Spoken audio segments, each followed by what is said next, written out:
Welcome. Oh, I should have opened that into the mic. I'm sorry. Yeah. Just pretend. I'll put it in post. Welcome, Miscasts, to yet another episode of the Miscast Review.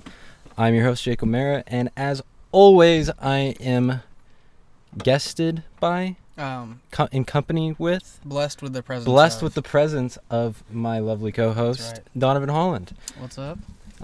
Today is a very special episode. A very special episode. Very special.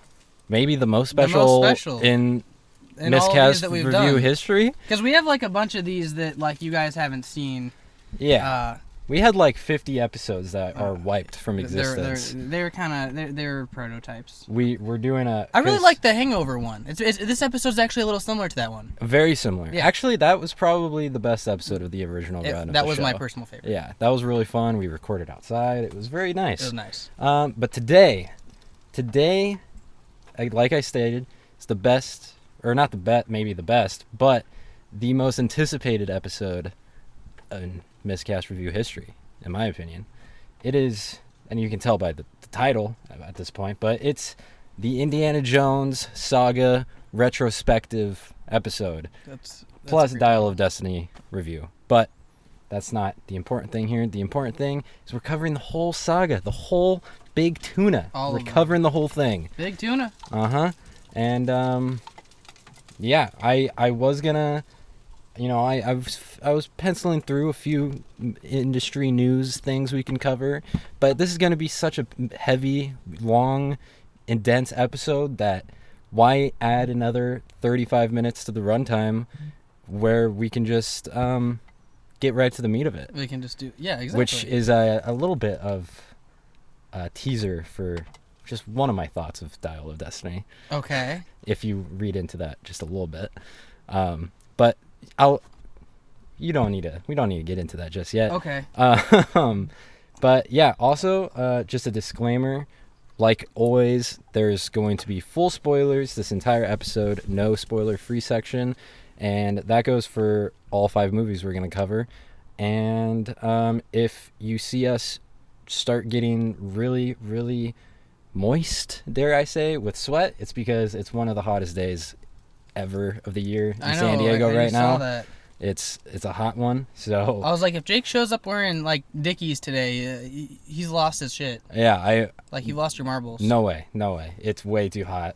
I've been just sweating my ass off all day today. Oh my god. I've been a little hungover today as well because yesterday was the 4th of July. 4th, yep. And so how was your 4th, buddy?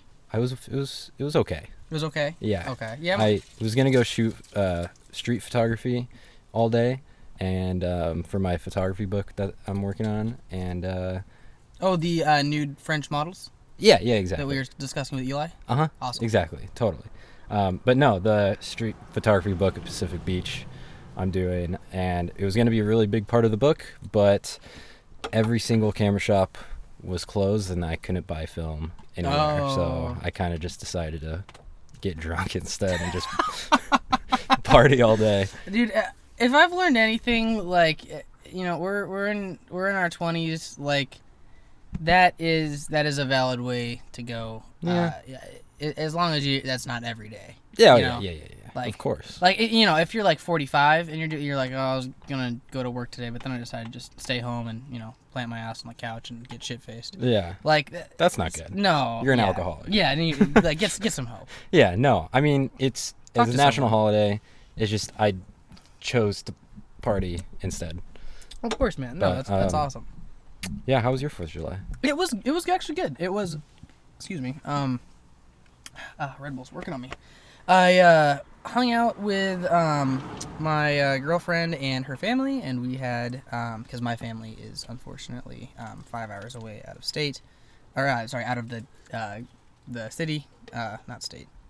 Everyone's still in California. Don't worry. And we just kind of hung out, and we made some delicious food. It was everyone there knows how to cook, and including me, quite honestly. Yeah, you're a good cook. If I do say so myself. No, I'm just kidding. Thank you, buddy. I tried your food. I appreciate that. I didn't get food poisoning or anything, so it was. I would say you're a good cook. You also cooked some delicious hot dogs. Dude, And- your Worcestershire burgers Oh, though bro, that you made, secret ingredient. that was, I mean, I slammed 2 double burgers that you made because they were just that Those good. were like addicting. Like I just kept eating those at long after I was full, just because I just wanted to keep tasting them. Oh yeah, they're exactly. Thank you. I really Yeah. appreciate that. I was already full after the first one, but I decided to make another one anyway, and You're just like, it was a bad idea for my body, but for my taste buds, it was a fantastic idea. oh, Donovan, you did it again. Yeah, Like exactly. in the bathroom. Yeah. But yeah, it was. We just cooked some food. We spent actually a lot of time cooking. Then we chowed down. And then we watched Puss in Boots, and I never say no to that. Wait, the first one or no, the new the second one, the Oh, Last Wish. nice. Yeah, one of the. I don't think we discussed this movie on the pod. No. Just a little mini review. One of the best. It's just like the best bedtime story you've ever watched, but it's That's like so it's true. very mature. It's not for just like any kid. It's like it grows with the character that you've been watching as a kid in the Shrek movies. Exactly. So it's great. Anyway, so we just did that. Only thing is we didn't get to see any fireworks. So it was weird because I don't know. Interesting. There's the one in Kennedy Park right over here, and then there's the one that Saquon Casino does, which is right down the mountain, and we couldn't see either of them. So. Huh. Interesting. But yeah, man. So that was pretty good. Nice. Did you want to get into you said you had a little bit of news? No, I was saying I was looking at a bunch of different news and stuff, and there was a few things that we could have covered, but I ultimately decided to just not do any news this time around and just kind of jump right into the discussions because this is going to be a long one. That's perfect. I actually Yeah. had a great way to jump in. Oh yeah, go for it. So I just thought since I consider myself probably the biggest Indiana Jones fan I've ever met or seen. Oh yeah. But you're pretty close. You might be very close, neck and neck up there. So I thought it'd be cool if we we mentioned how he kind of first got introduced to the movies. Yeah, definitely. Yeah. Man. You go first. Oh, okay. You see what I did there? I did. It's solid. Indy. Very dangerous. Oh, it's just a little side note. I think I was watching Last Crusade last night, and I think one of my favorite solo lines ever is when they're on the tank and Henry Jones Sr. is like on the wheel and Indy's holding him with his whip, and then Solo rides up and he's like, "Dad of Indy, Yes. grab my hand." Father of Indy, grab my hand. It was just, I don't know, the way he said like "Dad of Indy" just like is so grammatically incorrect that I just love it. It's so He's great. it's such a like great way to define his character, and like it's so unique to his personality, which is like there's little moments for all the characters throughout all the films that are like that. And I'm gonna touch on another one that I witnessed during Kingdom of the Crystal Skull later. Okay. That is a similar thing, but it's not with lines, it's what the person's doing. And it's just so masterful how Spielberg does that, adds these tiny little things that just really define, like, are so definitive of that character's personality trait. Yeah. I just love it so Absolutely. much. And he gets the characters, and all the actors are great too, but the characters are just right. They're so consistent. Exactly. And the writing so well, it definitely is character driven. Yeah. For sure. But so anyway, quick little tangent, back on track. I don't know how I got into the Indiana Jones movies. All I remember is being like 5 years old, sitting in front of the TV and just binging Temple of Doom over and over, and then like watching Raiders and Last Crusade over and over and over, and it just was like that for like weeks on end for like my entire childhood. That's pretty amazing. much. Like they were just kind of like always there. They're like It was just grandfathered in. Yeah, it was just always on. I have no idea how it first came on. I just remember it being a tiny human being just like glued to the screen, and it was just always on, and I was obsessed. That is awesome. Yeah. And then I mean, of course, like when I got my Wii and everything as a kid, you know, the Lego Indiana Jones games were right up there. I played nonstop. I think I even had one copy on my PS2 as a kid. That's awesome. And I just dude. played constantly. I love those Lego games, man. Magazines, you know, the Entertainment Weekly, Indiana Jones magazines and shit like that. I like that one that you had that we found when we were moving out of your old house in oh yeah, when was that 8th grade or something? It was right after high school. Okay. Yeah. But yeah, exactly. That and I don't just even know where you got that. I have no idea. I don't know. I don't remember half of this stuff. You know, I just it's just been there my whole life. And watched a couple of the young Indiana Jones episodes I had on VHS. I had the Treasure of the Peacock's Eye episode on VHS that I would watch on repeat, and I thought it was actually part of the saga. It is, but I thought it was a movie that was a part of the series. It was a part of the series. Yeah, and I thought it was the first one that came out, and I was like, oh my god, this is amazing. And then later found out it was part of the show, and then watched the show, and then fell in love with the show and watched that a billion times over too. That's awesome. So, I love that. Yeah, that's pretty much my experience with it, you know. And I remember just my whole life always in talking to you growing up, we'll touch on this again later, but I feel like there's always been news of an Indy 5 coming out. Oh yeah. And I remember we'd talk about it all the time during school of what it could do, what it could be, you know. I remember also playing with you constantly the Journey to Atlantis game on the Wii. Dude, that game is so fun. I Yeah. recommend that game to anyone, by the way. It's just this 80s point and click game that just happens to be Indiana Jones. So good. themed. Yeah. It's really good. I mean, that stuff that got us into that type of subject matter and stuff. I remember in 7th grade we were reading Plato because we were trying to figure out where Atlantis was. That's so true. It's dude. what 7th graders reading Plato? Exactly, dude. We were, because we're trying to find Atlantis trying to and out where the hell this lost city is. Yeah, we're trying to play out that video game in real life because we played it so much, you know. Dude, and we got really into just kind of I remember we're going into a little bit government conspiracies and aliens, because one of the suspicions for Atlantis is that it was an alien outpost and they crashed there. Oh, and yeah. that's why it was such an advanced ancient society. Yeah, exactly. And we got all into that, and I think that was amazing that kind of got us there. Yeah. So what about you? For me, and I appreciate you touching on all that stuff, because I didn't even think of that. I was just thinking the first my early childhood with it.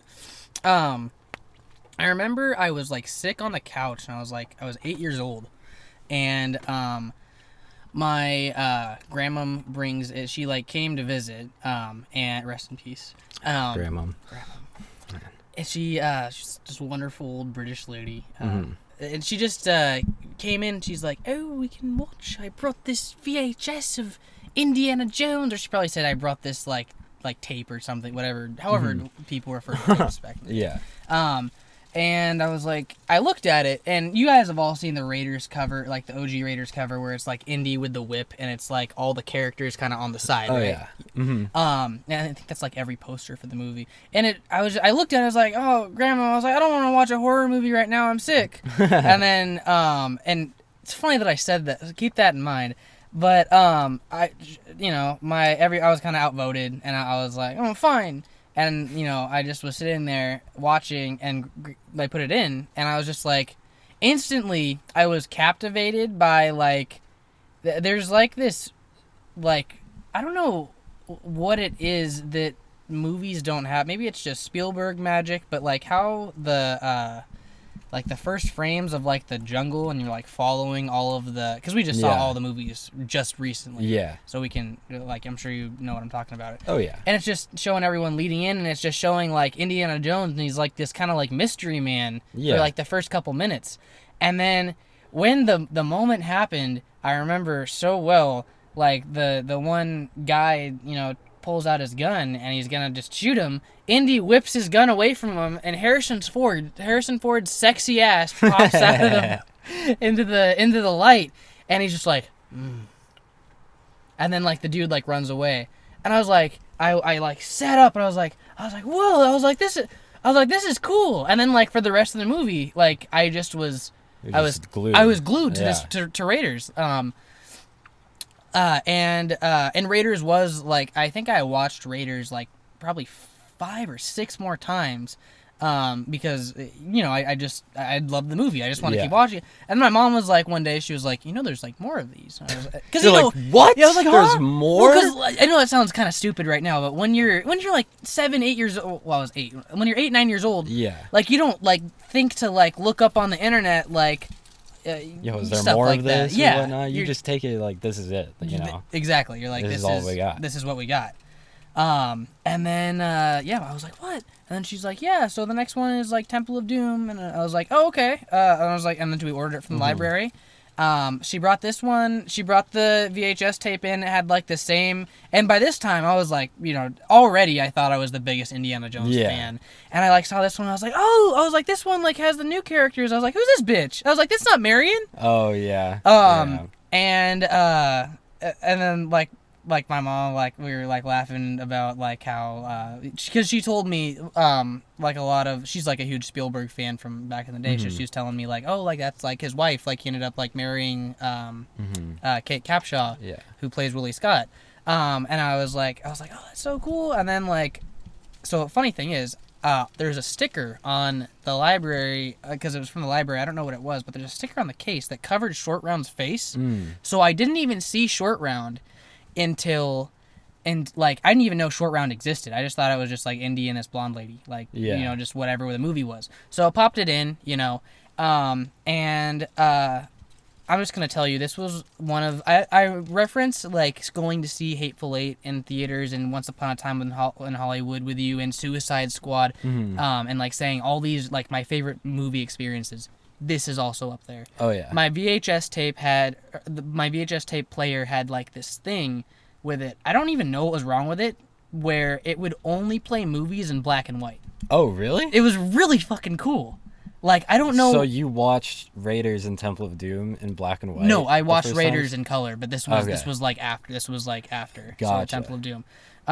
So you thought Temple of Doom was just in black and white this time? I thought Temple of Doom was just like this like old like I didn't even think about it because I watched it all by myself. Yeah.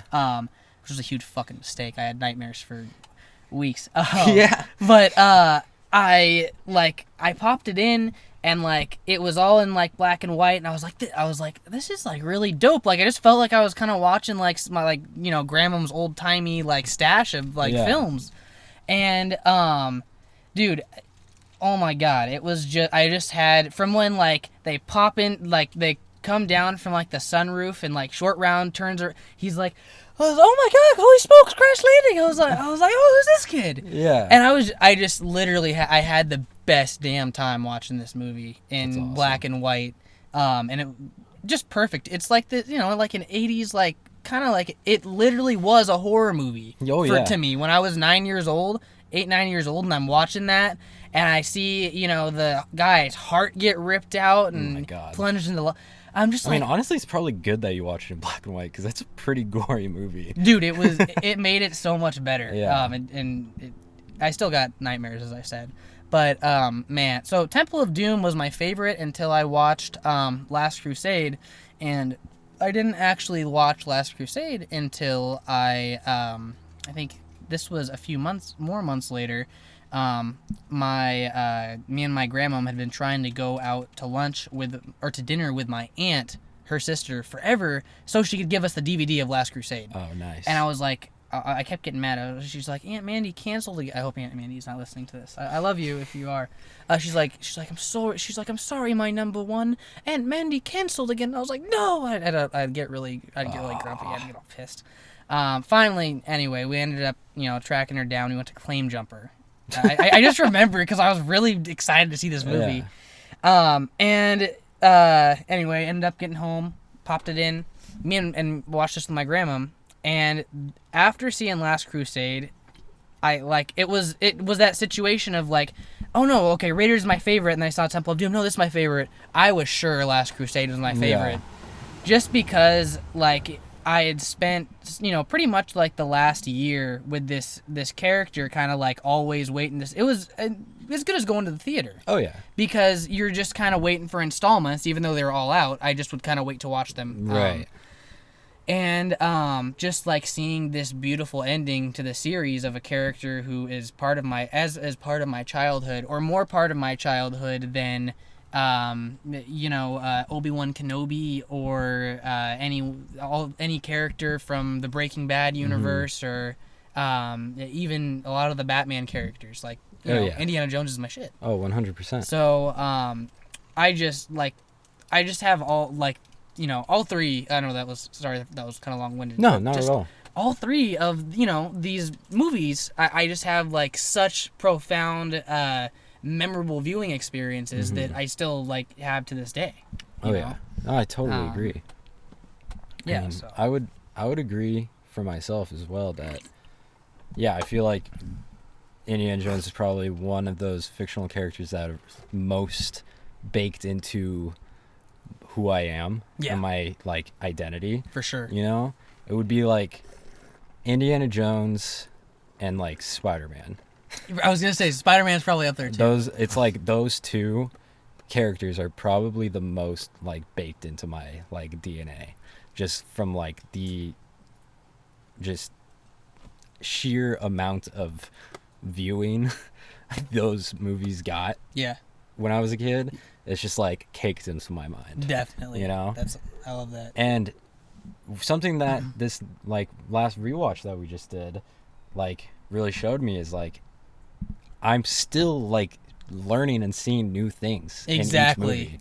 Like, because you watch it when you're a kid. Yeah. That's exactly. I didn't mention Breaking Bad. That's exactly what happened. You watch Breaking Bad when you're a kid. You watch Better Call Saul now, and you're like, oh my god, because you're so much more mature. Yeah. When you watch Indiana Jones over again, like and it's been years and years, and a whole new perspective. So many new perspectives. Like, I mean, I did a rewatch of the series like 4 years ago, and even just from that rewatch to this one, I'm like, it's like seeing them for the first time again. Yeah, it's like really. It's really crazy. I mean, that being said, you want to get into the first one? Let's dive right into it. Now, should we go into it release date or chronologically? You know what we should do. Chronological? Of course. Yeah, okay. So that means right now we are going to jump into our Temple of Doom. We're going to be lowered into the lava pit. That's right. That Temple of Doom is. We're going to get our hearts ripped out and lowered down into the pit while we talk about Temple of Doom. Dude, okay. For real. Like, this is, like, I know hearts ripped out is just a euphemism, but damn, this movie, like, actually got me. Like, it actually made me tear up a couple times. Like, this is an emotional... I forgot, like, kind of how, like, I mean, like, emotionally charged this film is. Oh, yeah. It's extremely emotional. And for myself, when I was watching it, I really noticed just how much Indy's character is completely different than in any of the others. Like, Indy in this movie, for like 2/3 of it, is a complete douchebag. He's kind of a dick, right? He's an asshole. Yeah. He isn't the noble, like, this belongs in a museum Indy from any other film. And he very much is.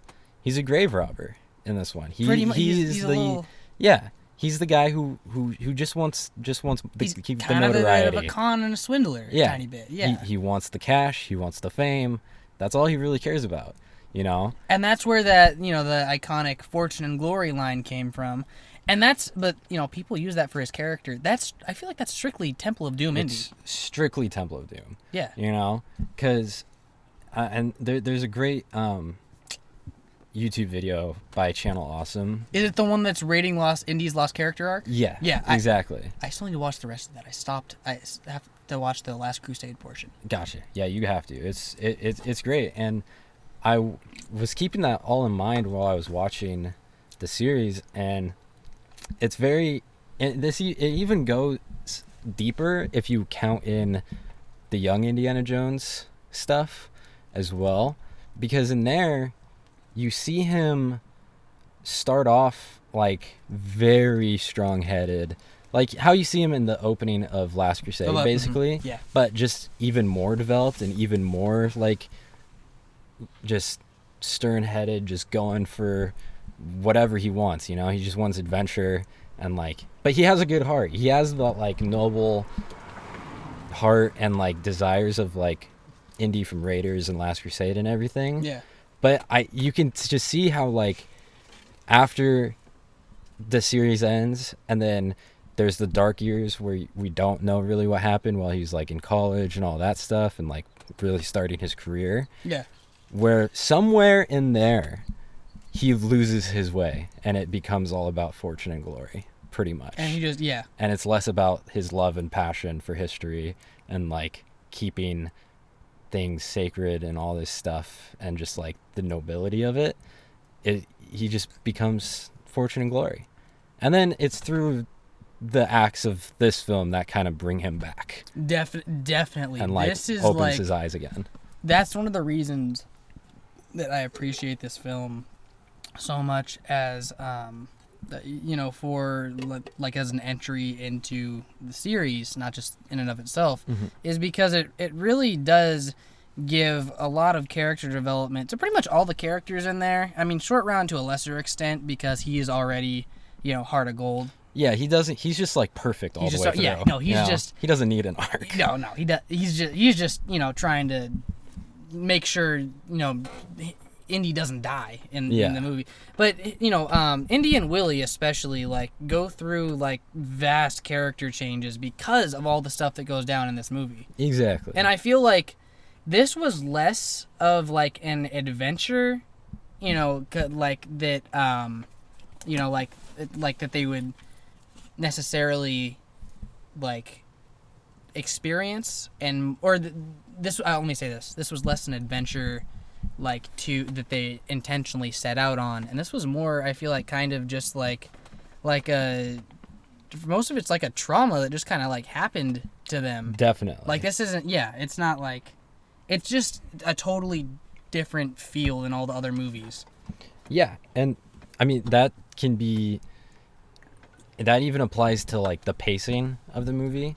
Like with Raiders, like it's a pretty mellow pacing throughout. Like it's pretty just like mellow, and there's some, you know, every 30-ish minutes there's a big like set piece and a lot of action, and it's quick, but when there's not action happening, it's pretty slow. You know. Definitely. But with Temple, it's like you're off to the races right away. Exactly. And the first there's 20 not minutes, really much downtime. No downtime. Like the first 20 minutes is just literal just go, you know. Exactly. You go from the concert and like the diamond situation straight to a car chase, straight into the plane crashing, straight into them falling out of the plane into the river, you know, and then the rapids, the raft ride, like, through the rapids. It's just nonstop action. They get to chill in the little town for a while, the little village. Yeah. But other than that, you know, and I will take that to say, so like, you know, mentioning how Indy has character development. Like, yeah, he's, like, an ultra dick in, like, the first 30 minutes of the movie, like, throughout, like, the whole nightclub scene and, you know, into the car chase. And then when we get to, and, like, even, like, on the plane, you know, all that. When he gets to the village, it is cool to see, like, you know, what would, like, become, like, his own, like, one of his only, like, his prime character trait. When he says, what is he say? Willie she doesn't want to eat the food the villagers are trying to give to them, and he's like, this is more food than most of the people see in a week. Yeah. And it's like that's a definitive Indy character trait. So there's always that kind of personality there. Yeah, his inner like true self kind of comes back out in that moment. Yeah. And it's like, no, like, come on, be respectful. You know, where yeah, like you said, for the first like 20 minutes, he's not that whatsoever. No. And it takes this village to kind of bring him back. I in a have sense. exactly, yeah, the whole experience. I have even seen, like people just in like across the Twitter sphere and comments and whatnot. Some people say he was like using short round.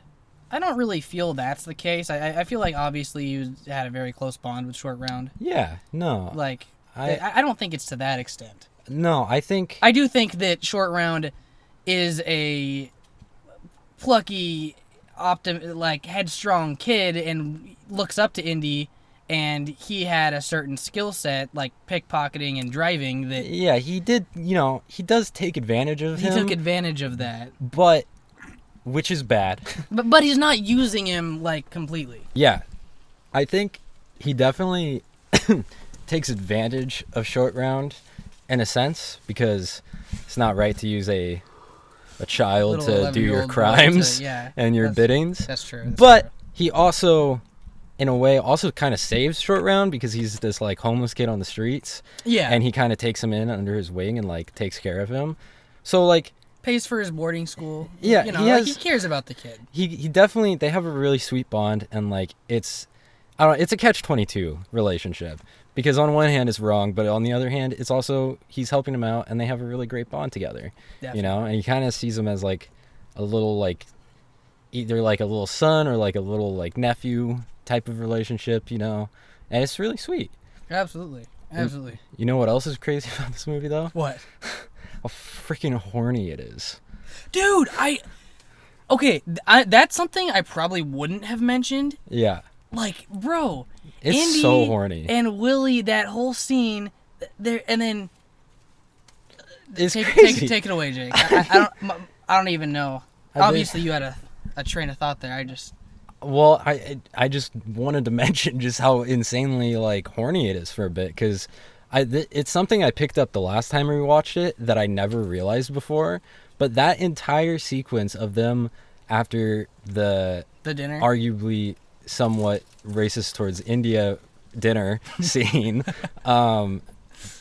Indy and Willie go back to the room and he brings the fruit and stuff. It's like, my God, they are so horny. she's like munching on the fruit, and the fruit's obviously like supposed to like represent like other things, Yeah, but and it's like just, oh wow. Okay, first I want to say that was Crazy. also one of me and Tori's very favorite sequences, because this was like her first time watching it since she was like 5 or 6 or whatever, all of them, which is not an age I feel like someone should watch Temple of Doom at. Well, I was gonna say that too. Like, I don't know how I was allowed to watch this, because this was on repeat for me when I was 5 years old. My mom she told me just when I came up to visit her, she's like, oh no, I remember, I've seen this movie so many times. She's like, you love Short Round.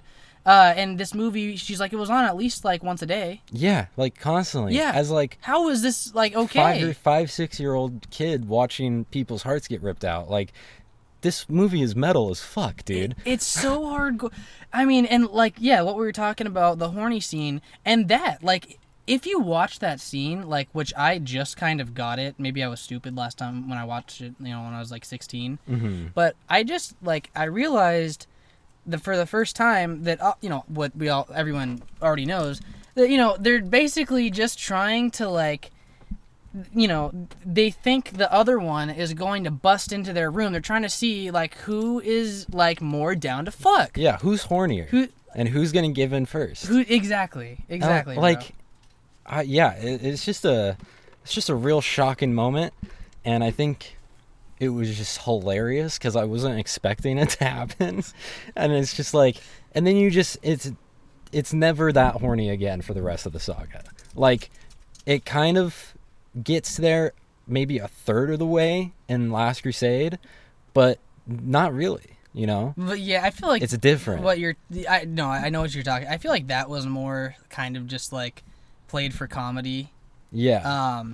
But yeah, no, this was actually, it's hilarious, dude. And then I want to touch on something which I'm sure we will mention constantly through the rest of this recording, is like I just love the horrible ways that like the horrible people in this like saga die. Oh Like, yeah. I mean, I know that sounds horrible to say. Yeah. But everything, like, it's so, like, appropriate. Like, this, guy who sneaks into the room to kill Indy, like they have with, thousands of other hotel guests. He tries to strangle him with the garrote.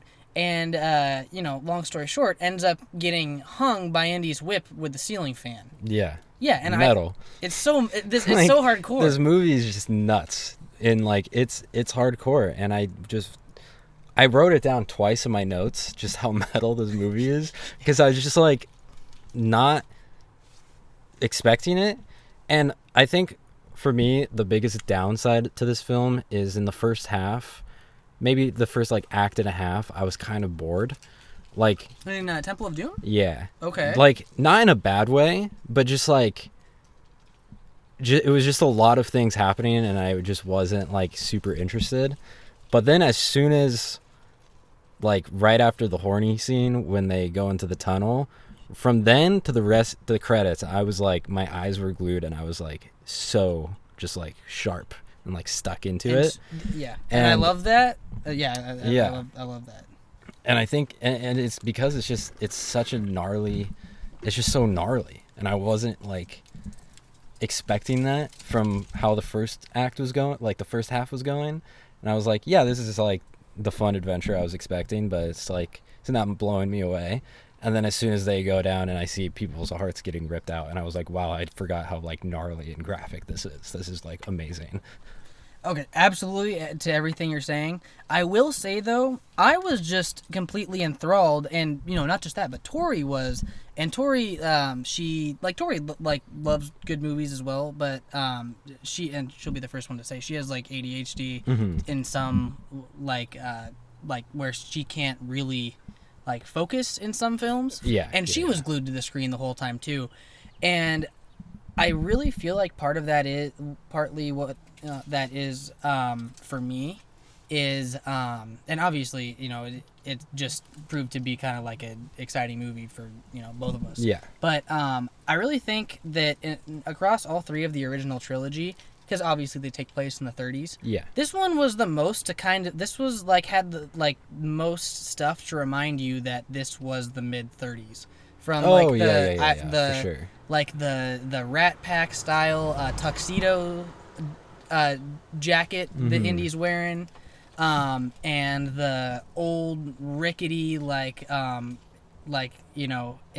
in the Orient style cargo plane. And then when they have dinner at Pancot Palace, like when they're walking around what is and maybe this is just I was a bit of a history nerd, but what is like obviously like 30s India that has just recently not recently been colonized, but the British have are kind of like well adjusted into this part of India. And I don't know, just like all of it up until what you're saying where you both kind of like had like a phenomenal time after. Even up to that point for me, I just really enjoyed how kind of like immersed into the time, like, this is the world in the 30s. Yeah. Kind of like those old 1935. And it reminded me of, and I, purposefully, I'm sure, of those like old adventure serials. Oh, for sure. And I just love that. And the beginning of Raiders does that very well too, I will say. Definitely. I think that is one of the points where this temple's placing in our rankings differ. Okay. Is because you're so enthralled from the beginning, and it kind of took me a minute to get it fully. But we're on the same page right after they go down. As soon as the guy's hearts get ripped out, I'm like all in. Dude. And I'm like fucking sending you pictures like while I'm watching it, because I'm just nerding out about like how like beautifully like 80s film this movie is. It's perfect. And like when they're going through the cave and there's like that red like ominous glow. Oh yeah. Like so good. I'm just so good. Yeah. But man, dude, back to how metal this movie is. After the guy's heart gets ripped out, he gets lowered into lava. They all get caught, and then they like, bro, like, and I forgot. I leaned over and I looked at Tori and I was like, I forgot about this part. They make Indy drink they try and make Indy drink that blood. He like doesn't do it the first time. He spits into the guy's face. They threaten to hurt Short Round. Then they start whipping him. Oh. And I was like, I was under the like I had partook in a bit of the devil's lettuce. I was, you know, as you do when you're watching a movie at night. I was having it was meant to be, you know, for good vibes. Yeah. And I just got a little bit, you know, watching them whip poor Harrison Ford. You just broke down. I didn't break down, but I definitely got a little bit stressed out. I was like, yeah, it was tense. Like, I don't like watching. I was like, so all that to say, it's very effective. All of the, like, it doesn't pull any punches. No. And you know I love that. Yeah, exactly. And it was one of the parts. It was right after Short Round wakes Indy up from the like possession. Yeah. And Indy's fighting the main dude. I forget his name, but and he like opens up he's like on the ground and he opens up a trap door and then he's like and then like disappears. I just wrote in my notes that I died laughing at the trapdoor part. Was it Molaram? Yeah. When he, dude, it was great. That, like, this like definitely made me laugh like quite a few times too. It's just the perfect level of camp where it was just like, this is perfect. That's what I'm saying. The perfect level of camp. Yeah. It didn't take itself too seriously. But also, you know, with the scenes that are messed up, are really messed up when you see all the, like, the children slaves and... Yeah, dude, it gets dark. You know, when, especially the first, like, you know, time you see, like, one of the kids, you know, he's obviously starved and exhausted. He runs back, falls into Indy's arms. Just, you know, it gets you. It's awful. Yeah, it's dark, man. And then that's why I feel like... I remember in an interview Steven Spielberg mentioned that he's like, we use Nazis because you kind of have a get out of jail free card to, you know, just rough them up, brutalize them. Like, you know, can do anything you want to a Nazi and no one's gonna feel bad. And I feel like cultists who have children as slaves, it's pretty up there. So yeah, it's definitely when these guys, you know, when Indy finally breaks out and they get, you know, their comeuppance, you know, like that moment, it really like it hits you in the chest when I think it was Short Round or Willie, they're like, are we leaving? And he's like, yeah, all of us. Yeah, and then like it shows him like just beat up the dude who's like about to like start whipping the kids, and then like you're just like there's that like lump in your throat. Oh, you're just like, dude, I'm like, fuck him up, bro. Well, like, that's the exact moment when like the Indy that we see in the rest of the saga is like born. It's that moment. I didn't even think of that. That's beautiful. It's like right then, that's where our hero is born. Because he had the stones, like kind of Molaram wasn't really. He could have dipped. He could have dipped. You know, guy's fortune and glory. But exactly, he saved the kids. That was amazing. Yeah. That's a great point. I think that is because, you know, from there on out, Indy is just like, he may be a bit you know, headstrong and you know, just kind of like F you to opposition, but he's not really like a dick to like anyone like that anymore. No. Yeah, exactly. Yeah. Yeah, so well, that minecart chase, that was so good. The bridge scene, dude. And then, you know, at the very end when he actually he ends up, what happened? They're climbing up the bridge and the stones burn. Oh yeah. That scene was so cool, and then Molaram just falls to his death and like hits his head on the cliff. Bounces off the cliff over and over, skips it. Dude, and you know, the crocodiles are down there. And and they get a nice little dinner. I just love it so much. I just love everything about this movie. Yeah, it's a good one. Okay, so we just give it a rating and move on. Yeah, okay, yeah. Okay. What's your rating? I give it a 10. I think this is a masterpiece. Shit. I really do, and I wouldn't have given it that. If you asked me last time, I was like, oh yeah, 9.5. Just watching it with my filmmaker lens that I think you've definitely given me, I definitely would say this is a master work of film in my opinion. Wow. Yeah. Well, I pretty much fully agree. I think for me, I mean, I think I gave it a 4 out of 5 on Letterboxd. So it's about a 9 out of 10 for me. And 8.5, 9, something like that. Hell yeah. And yeah, I think the only thing that's really like keeping it from a perfect score is really just that I was just like not fully engaged in the first half. I think that really detracted for me. But that could always change. It could have just been the mood I was in. For sure. You know? Did you at least were you engaged in like the beginning, like the nightclub scene when they're like doing the trade off with the table? Yeah. That part I feel like is that's impossible super not tense. to be. And then they kill Wuhan. Dude, that's so Wuhan messed seemed up. like that was okay. He's like, I've been on many adventures with you. It's like, I want to see those adventures. Yeah. I want to see what you guys did. And it makes it even worse because there's an alternate scene where when they were about to join the plane, Short Round was like, I got 3 tickets for us, you, me, and Wuhan. And then he was like, oh yeah, he's not coming. Sorry, we got to go. And then Willie's like, I'll take it. So it's just like, it just adds just an extra bit of heartbreak to it. You know? I'm sure he's not going to tell, Short Round, like, oh no, he's dead. Yeah, no, the line was that he's not coming. That's tough. Okay, before we move out of Temple of Doom, did we touch on, like, how fucking amazing Ke Kwan did as Short Round? Like, as a how would we not talk about child it? He's acting amazing. performance. Dude, I love this actor, like, just from, I love him now from Everything Everywhere All at Once, as well. But just from this movie, I was like, oh, like, I would watch if, he was also in the Goonies. Yeah. I was like, I just love, this guy is just so good. Oh, yeah. He just brings, like, that, like, youthful enthusiasm and, like, he's very, like, he's fearless. He's so fearless. I love the scene where him and Indy are playing cards in the jungle, and like Willie's all like screaming or just in the background, and Indy and Short Round are arguing in Mandarin, and he's like, "You cheat! You're cheating! I'm not playing with you!" And he's like, "I'm not cheating." He's like, and he's not like actually like mad at him. He's like, "No," he's like, "I'm not cheating."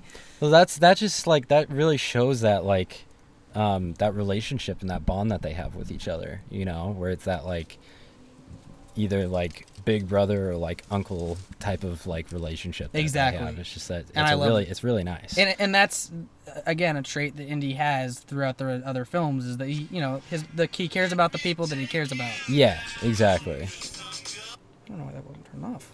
Sorry, that's my alarm. But very, very strong. Like that, I think that was like also one of the main emotional centers of the movie. Yeah, I completely agree. Like, just the scene where Short Round burns Indy with the torch, and Indy like backhands him because he's still like hypnotized. Yeah. Because he just feels, and then you're just like, oh my god, and then like they're about to kill him, and then he's like, no, I got him. And like he looks at him, he's like, yeah. I'm okay, kid. Like I can't help but get choked up. That moment when Indy hugs him and says that he's sorry for hitting him, that tears. Bro. Yeah. It's beautiful. It's so good. I love this movie, man. Yeah, it's really good. You might have just bumped it up to a 4.5 for me. See, that's what I'm talking about. Just talking about it more. Okay. That's what I'm here for, man. But so. Well, move on to Raiders. Yeah. So, moving on to Raiders, takes place 1 year after Temple of Doom, 1936 now. Mm-hmm. Masterpiece, in my opinion. I agree. I think this is a great movie. It's amazing. Oh my god, I forgot to mention it in Temple of Doom, but for Temple of Doom and Raiders, my god, the score, John Williams' score, so good. I don't know how I forgot that. Yeah, so And the score Incredible. is distinct in each of the It's 5 movies. so distinct. I would say. So distinct. Temple of Doom has this clearly kind of like Asian, again, like that kind of like Adventure in the Orient, like 30s type of like. Short Round has his own theme song, which is a beautiful song. Which it's is so amazing. sick. It's and fits his character so well. And then Raiders has this very mysterious, like when they're It's like a mysterious Middle Eastern, like interesting, it does have... like when it talks like the Ark theme, it has this like flute going on, and it's like very like you can just picture yourself being in the desert, like just on a camel. It's beautiful, you know, and it's like, but it's very like dark and mysterious. I have trouble to it as well. Yeah, it's got that definitely that ominous like something's like not everything is as it seems type of. Exactly. And honestly, man, I have a hard time like I go back and forth all the time what my favorite score is between the first 3 movies. Oh, me too. And just rewatching all of them over the last couple days, it's been very challenging for myself as well. Just trying to decide which one's my favorite score. Mm-hmm. I think I have an idea, which I'll get to later in the episode when we get to it. Mm-hmm. But yeah, I mean, this film is, it's a masterclass in how to make a great movie. Just make a great movie in general. Yeah. It's like I honestly can't think of a single bad thing to say about it. I can't either. Like, I've tried. I can't think of a negative thing. When I saw it, I don't know if you got to, but me and Victoria saw it in the theater. No, I didn't get to. Dude, it was so cool because I don't know jealous. why it was just this is if I have a negative, I'll get into this in a sec.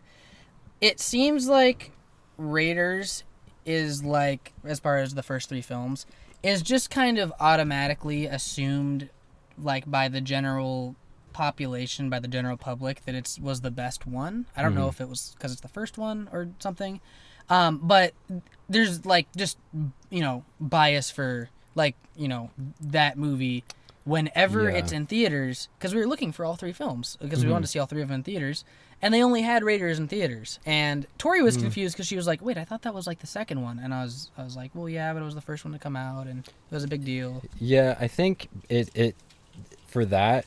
And I think for most like people, why it's their favorite is just like it's Raiders. It's the thing that kicked it off. It's super nostalgic. You got.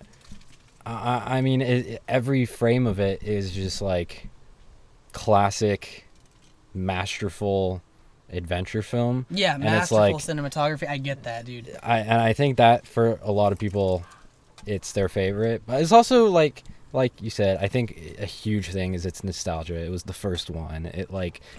It changed everything. So I think that it has a lot to do with nostalgia. And it was my favorite for a really long time. Mm-hmm. When I gave you my ranking like a week ago, it was my number 1. That has changed. Okay, interesting. It's no longer my first, but I think it was my first because of nostalgia. I completely understand that. Just being so far removed from seeing all of them in a long time, it's easy for, when I think of the saga, it was easy to be like, oh yeah, Raiders is my favorite. Like, I think of it, all the elements to it, I'm like, yeah, that's my favorite. But now, having recently watched them all, it's not. I can't wait to. Are we gonna do like a definitive ranking at the very end? Yeah. Okay. Yeah. Yeah, dude. I just since I got to see it in the theater, and that was the only. Oh wait, no, I saw Dial of Destiny in theater too. I think that was one of the best movies to see in the theater. Oh yeah. Like I had mentioned with Temple of Doom, like the how you have that 1930s vibe. The whole first 10 minutes feels like a non-narrated one of the adventure serials that they had back in the day. Yeah. dude, and like just the score, that whole temple sequence is like one of the most iconic scenes in like all of film, isn't it? Yeah. Oh, yeah. Like the whole 100%. thing, like any frame from where they're hiking up the hill, and the Paramount, logo disappears into the mountain. From that until the plane flying away into that beautiful South American sunset. Mm-hmm. Any frame you choose is going to be iconic. Literally every frame love it. Iconic. It's such a masterful cold open adventure. Like, it's not my favorite of the series, but I think it's the most well done. I think it's so perfectly done. Every frame is so well executed. It's so well paced. It has so much exposition wrapped up into it that you don't even realize. Like, you learn pretty much everything you need to know about Indiana Jones, and like why we should root for him, and like there's so much exposition in there, and it so much and with so little said. Exactly. With most of it, there's like maybe like there's like 6 lines of dialogue, 10 lines of dialogue in the whole sequence. Like, come on. Let me just say this too, and it works really well, obviously, if that's the first indie movie you've seen. Yeah. Because it kind of keeps, like, has this, like, man of mystery, like, adventure guy vibe. Definitely. It's kind of like lone wolf guy, doesn't trust anyone. So that's amazing. That's how I was introduced to it. That's how you were introduced to it. Yeah. And him, Exactly.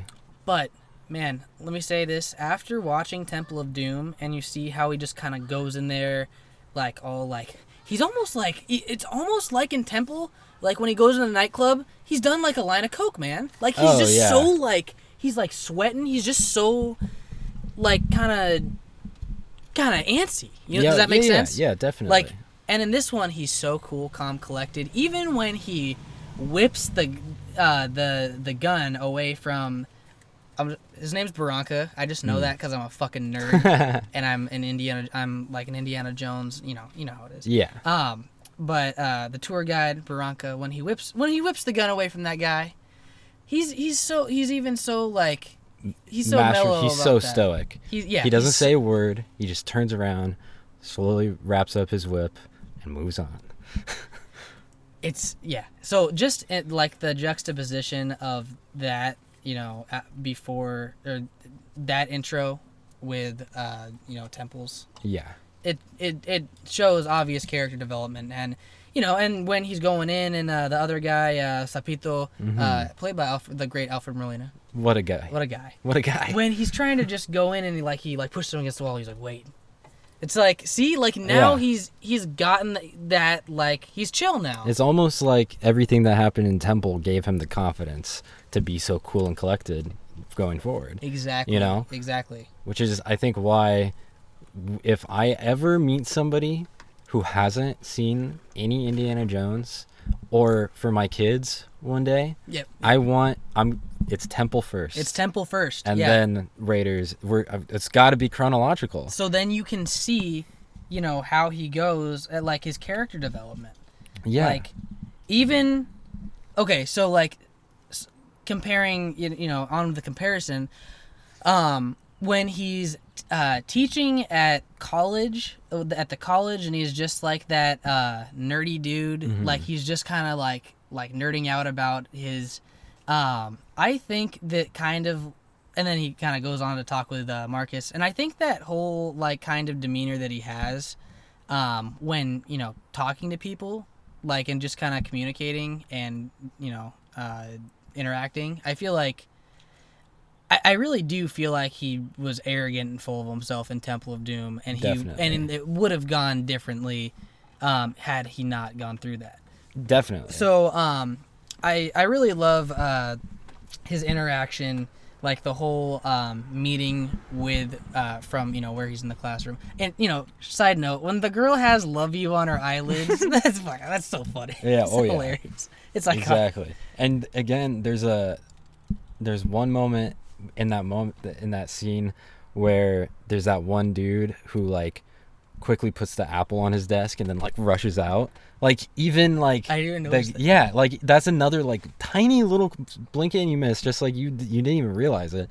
But like that Was he like crushing on him or something? No, I think it's like he probably like just is so impressed with him. He's like, this is my like the greatest teacher ever, you know. I love like, that. I didn't notice that. Exactly. I mean, he could have been crushing on him. I don't know. I mean, we do. Like Harrison Ford's the guy. Man. Oh my God. Yeah. You know, it's like so. Like I don't blame him. Oh, I don't blame him a bit. Either way, it just shows like everyone in his class either just loves him so much or is so impressed by him that it's just like even that tiny little moment like even shows like everyone is just an enamored, just like the girl with the love you on her eyelids. You know, that's a great point. Which again is just Spielberg is such a master at that. And there's another scene later when he's talking to the FBI about like the Ark and everything. That's what I was gonna get into. Yeah. There's a moment. Was that FBI or CIA? Oh, I think it was CIA. Okay. It was FBI and because Kingdom. one of the guys' names is it's Colonel Eaton. Mm. And I mean, I guess that would make sense for FBI, but usually like if they're CIA, they're like. I think they said it was CIA. Okay. Yeah. But in that moment where they're talking about the Ark and everything, again, it just a line that Indy has that just really shows his character is he's like, I don't know, power of God or something. Like the way he says that is just like, so great. It just reveals so much about his character, you know? Like he just doesn't like really care.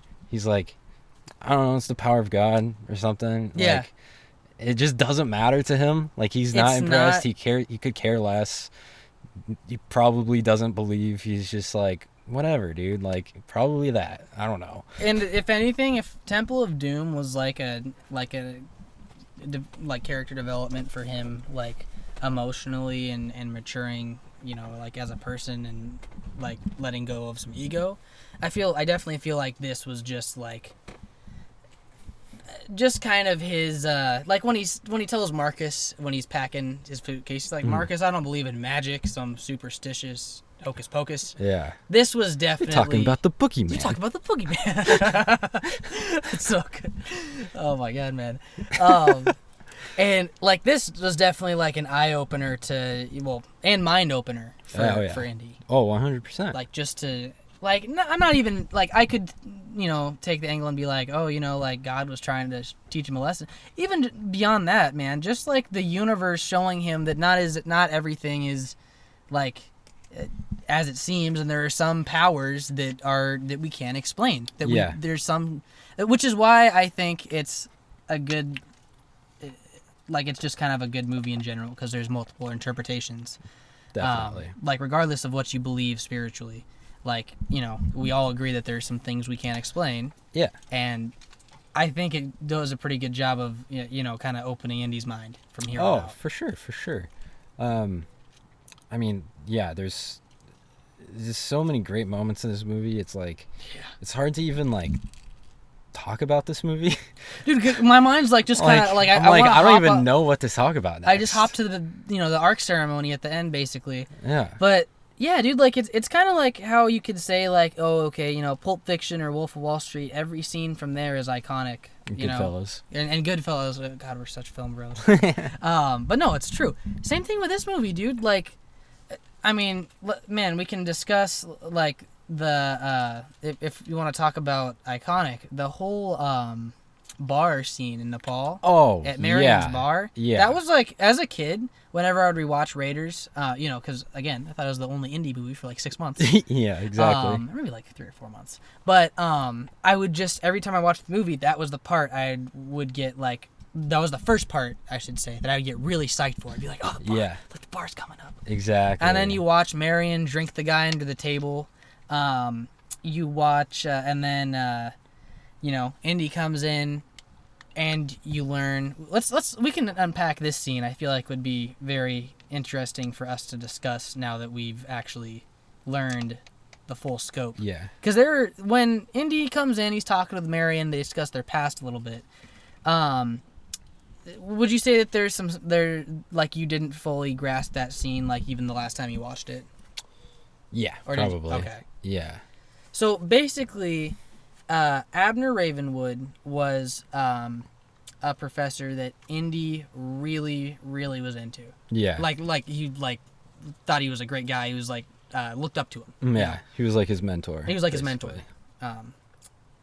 So and then and this was like in Indy's like that like. What do you name it? Like between Young Indiana Jones like, and Temple of Doom. It's like the dark years. The dark years. Where you just like, there's like, it's like, for example, to bring some more like Bible stuff into this. Mm-hmm.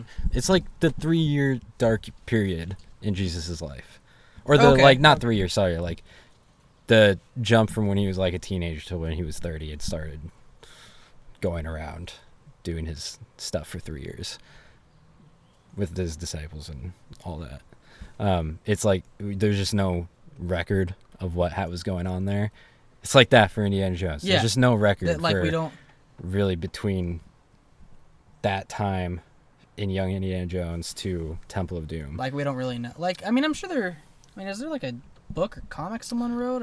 I'm sure there is, maybe, and but I don't know how canon that would be. Or yeah, I don't know. I know. So the Young Indiana Jones, it ends with Indy headed to Chicago to start college at the University of Chicago to study archaeology. Okay. And we know that Abner was one of his professors there. So he meets like maybe 1 or 2 years into it or something, you know, and then yeah, there's so much that happens with their lives at that point. Yeah. I don't even know. Like meets Miriam, does all that stuff. I don't even know. Like there's so much there. Yeah. So okay. So yeah, so he met Marion and like some point, and they like had thing, and then like Indiana Jones dipped. Yeah, he skedaddles. Okay, and do we know why that was? Like what? No. You just okay. I mean, my biggest guess is like maybe he like graduated college at that point and like was starting his career and just dipped somewhere to be an archaeologist doing whatever, God knows what. Yeah. And then just like basically just ghosted her. I mean, yeah, that would make sense, especially because he was still in his douchebag phase. Yeah, So, and I think like maybe him and Marion dated for a while in college, and then he just like ghosts her. yeah. You know, like it was probably a super serious relationship, and then all of a sudden he just vanishes. Because she literally like socks him in the face like within like 3 minutes of him seeing her again. Yeah. And you know he is, and you know obviously I'm sure he was like he was anticipating seeing her again, but you know he's kind of there like on business. Yeah. So when he like kind of goes in there and he like asks about the staff of Rawhead piece, and then you know she's like, what the hell, dude? Like you kind of just left and like, you know, up and left. Yeah, if it was his choice, he probably would have still never seen her again. Yeah. And just like, yeah, he just kind of had to make himself see her again. Exactly. Because he needed her piece. Exactly. And then he paid her like what, like it was like $3,000 or something. Something like that. Just yeah. like, what would that be today? Like 20K? Some probably. I think so. Yeah. My God. Okay. So yeah. Then also I feel like if he had not gone through his character development in Temple of Doom to kind of like put some perspective on him and make him chill, he probably, I don't know. I wonder if he would have like gotten like pissed when Marion punched him. Yeah. Yeah. He probably would have. He probably would have like freaked out. He's like, hey, like, I mean, I don't know, like, but no, and then like I really do like how like when she hits him, like he kind of like, he's like shocked at first, and then he like realizes he's like, oh shit. Yeah, exactly. I just looked it up, and $3,000 in 1936 would basically be $65,000 today. Oh my God, I was way off. Inflation. 65,638.92 cents. Oh my god, man. Yep. So, I mean, that's really pretty good for... Well, I wouldn't say that's good for the Staff of Ra because that gets you straight to the location of the Ark. But I'd say for like another, like any sort of old artifact that's kind of probably has some sentimental value. Yeah, not I bad. think $65 would be a pretty good deal. 65 or 65,000? 65K. Yeah. No, yeah. I agree.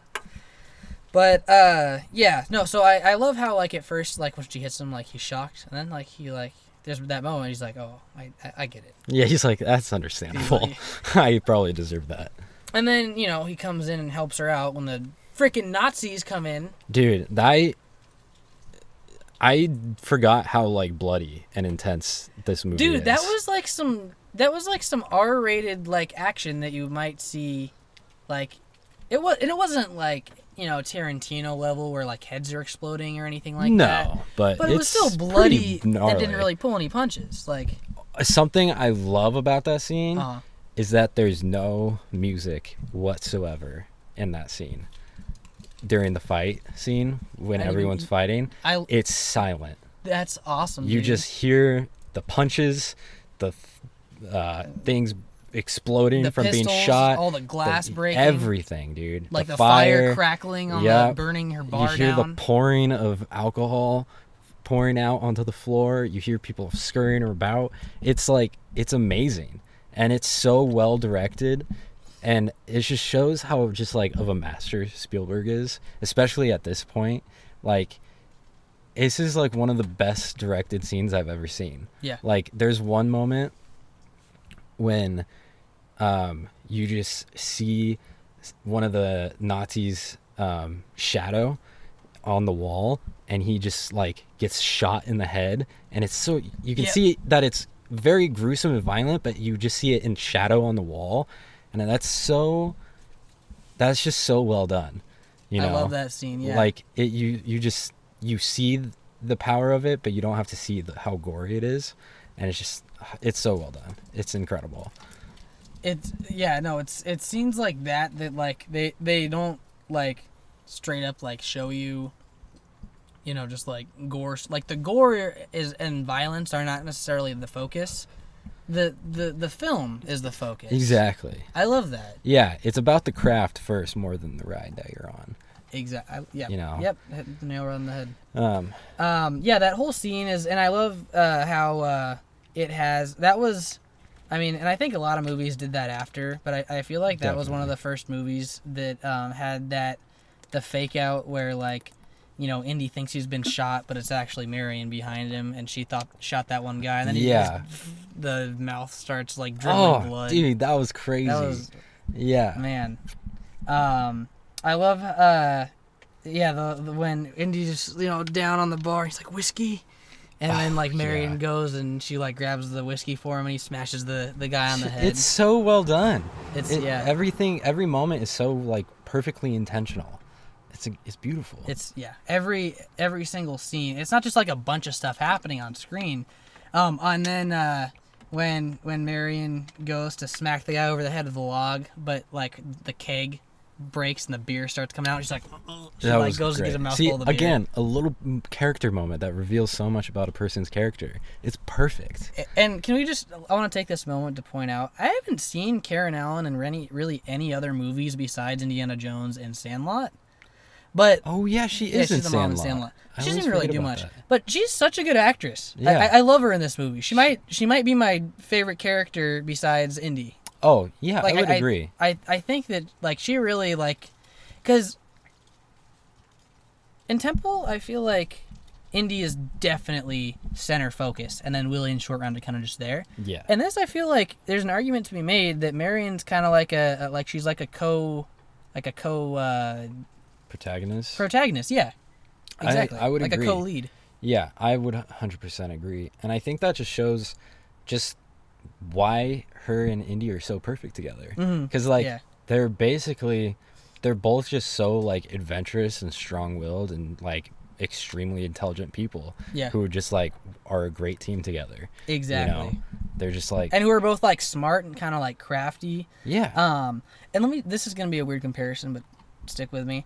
I've been I know I mentioned like Better Call Saul earlier. I've been watching that show, and not to really get like into it, but like a lot of people in the show like effectively are kind of like tricky and clever, and I noticed that so much with certain characters in these movies because they'll get themselves into situations where they'll kind of have to like think their way out or talk their way out. Yeah. And just like, and I feel like that applies to Indy so much in these movies. Just him doing, whether it's like him doing some MacGyver type stuff or just kind of like using his head.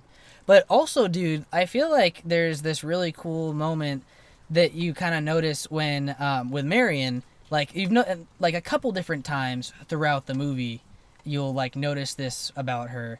But like when she's in the tent and Belloq comes in with the Nazis, like her plan is, and it shows this because she can outdrink pretty much anyway. She outdrank that big guy. It shows that okay, she's gonna try and outdrink Belloq, and then she's gonna take the knife and dip. Yeah. And I thought, and unfortunately that didn't quite work out because F the Nazis. Yeah, seriously. But I think that like that's like I kind of only noticed that this time. I was like, oh, she's gonna outdrink him. Yeah, she's thinking like 5 steps ahead of these guys. And I thought that was really cool. Yeah.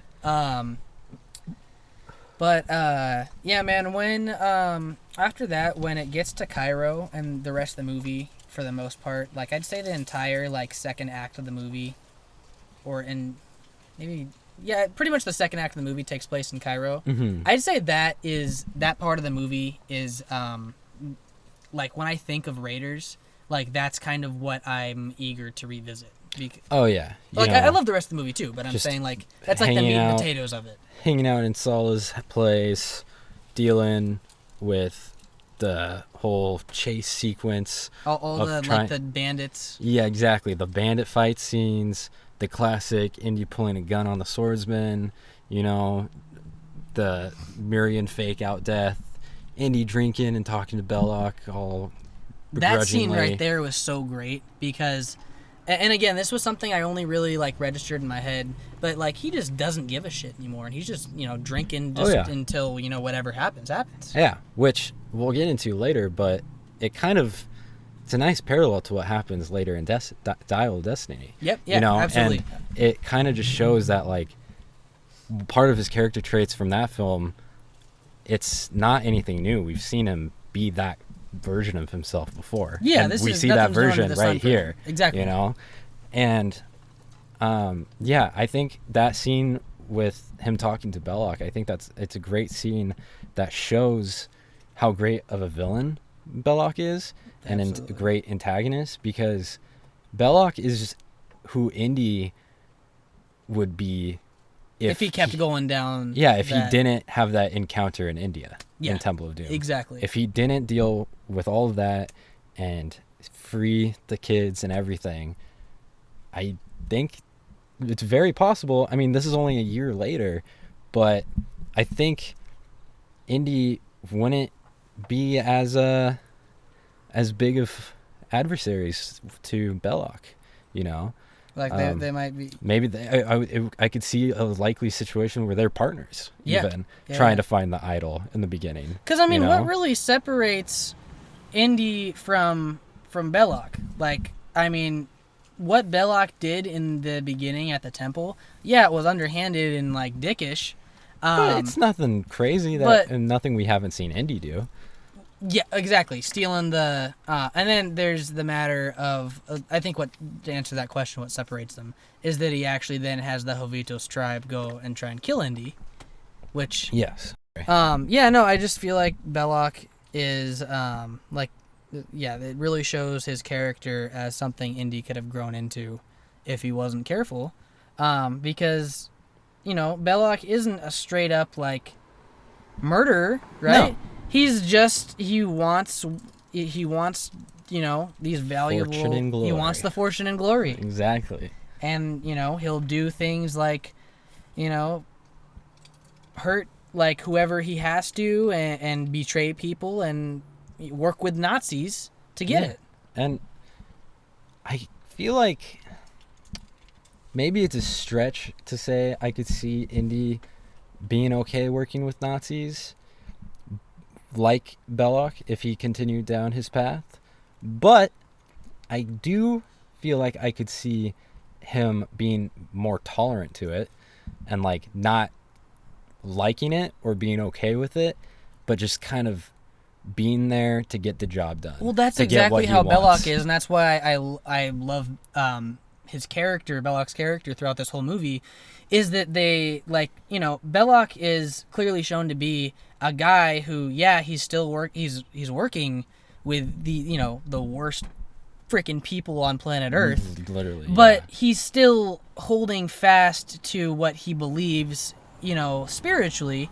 And you know, like when one of the Nazis, the Colonel Nazi, says to him on the ship later in the movie, like he's like, I'm not comfortable with this Jewish ritual. Yeah. And Belloc is kind of like, he kind of dismisses it, and he's like, you know what, if that's, you know, your hang up, basically, like, well, like, you're gonna have to, you know, put on your big boy pants. Yeah, you can leave. You can leave if you exactly. Exactly. Yeah. So I do like that. Like, even though Belloc is not a moral person whatsoever, he's not like, yeah, he still respects the sanctity of the craft. If that's a weird way to put it. But yeah. I hope that makes sense. No, for sure. And by that I mean, like, whatever, like, he understands the lore and the the weight of something like the Ark of the Covenant. Right. Like, he's not stupid. Well, obviously, you know, at the end of the movie, that shows that yeah, he's a little bit. He was being partially ignorant, but I feel like he understands, like, he understands the weight of the situation. Exactly. You know. Exactly. And yeah. But at the end, he wanted his fortune and glory. Exactly, which is, I think, another reason why Raiders works really well as a sequel to Temple is that we see Indy's arc into not being a dirtbag who just wants fortune and glory, and we see in the next film why that can be such a bad path to go down if he was to continue down that path. Because he would become Belloc and he worked with the Nazis and be a horrible dude. But like, he was saved from that path, and he just defeated them instead. Which is a great place to talk. So, you know, to mention, I love how this film, Last Crusade, any film where there's Nazis, they show you. Indy, like, they're not just like the bad guys in the movie. Indiana Jones hates Nazis so much, and he loves it when they die. And I think I think he actually enjoy. And mind you, this is an earlier time. This is in the 30s, and he, you know, was in World War I. But I think he gets some sort of satisfaction out of killing them. Oh, he gets a lot of joy from it, which is why, I mean, it makes sense why then he later joins the war in World War II as well, because he wants to kill some Nazis. Well, I mean, unofficially, but yeah. Well, I think they said it in Dial. Was he actually part of the war? Well, because I obviously, you know, he fought Nazis and he combated against them. I don't know if he was actually like a soldier, and if he went on any, like, tours to, you know. Huh. Something to look up after. Yeah, okay. Yeah, I'm interested in that. I am too. Well, I mean, shit, man, as far as I'm concerned, he fought in World War II. Like, we saw it in 2 movies. Yeah. I mean, technically, 3 regardless, movies. He did participate in somewhat. He did participate in some good old-fashioned Nazi killing. That's right. He has his share of Nazi scalps. Mm-hmm. So... We're the bastards. But we want to wrap up Raiders. All right. Any last little thoughts? Besides the beautiful practical action effects. Man, that was my favorite when I was a kid. The truck chase scene with the horse. Man, that was. I mean, he's just like killing Nazis left and right. He like swerved the car and made that one Jeep drive off a cliff. Mm-hmm. Then he threw that other guy out the windshield, and then he smashed his face against. Dude, he just boom, boom, boom, boom, boom. and you don't feel bad because it's a Nazi. Yeah. And they're about to do Nazi things. Oh, that's another point that was Just like, ran him over wow, with the car, yeah, he's you like, see him riding over, and you just see him like flail his limbs up. I was great. like, whoa, this is dark. I was like, nice. Yeah, it was awesome. Oh, it was, so good. But yeah. And then last thing, just like I really loved Indy's relationship with Short Round and Temple, and I feel like they get the character relationships like right on. And we talked about his kind of like relationship with Belloc, where he has like he just kind of has this like disrespect towards Belloc, like understandable, just because like Belloc is kind of that like optimist or what's the word that I'm looking for? Opportunistic, just asshole archaeologist that he almost became.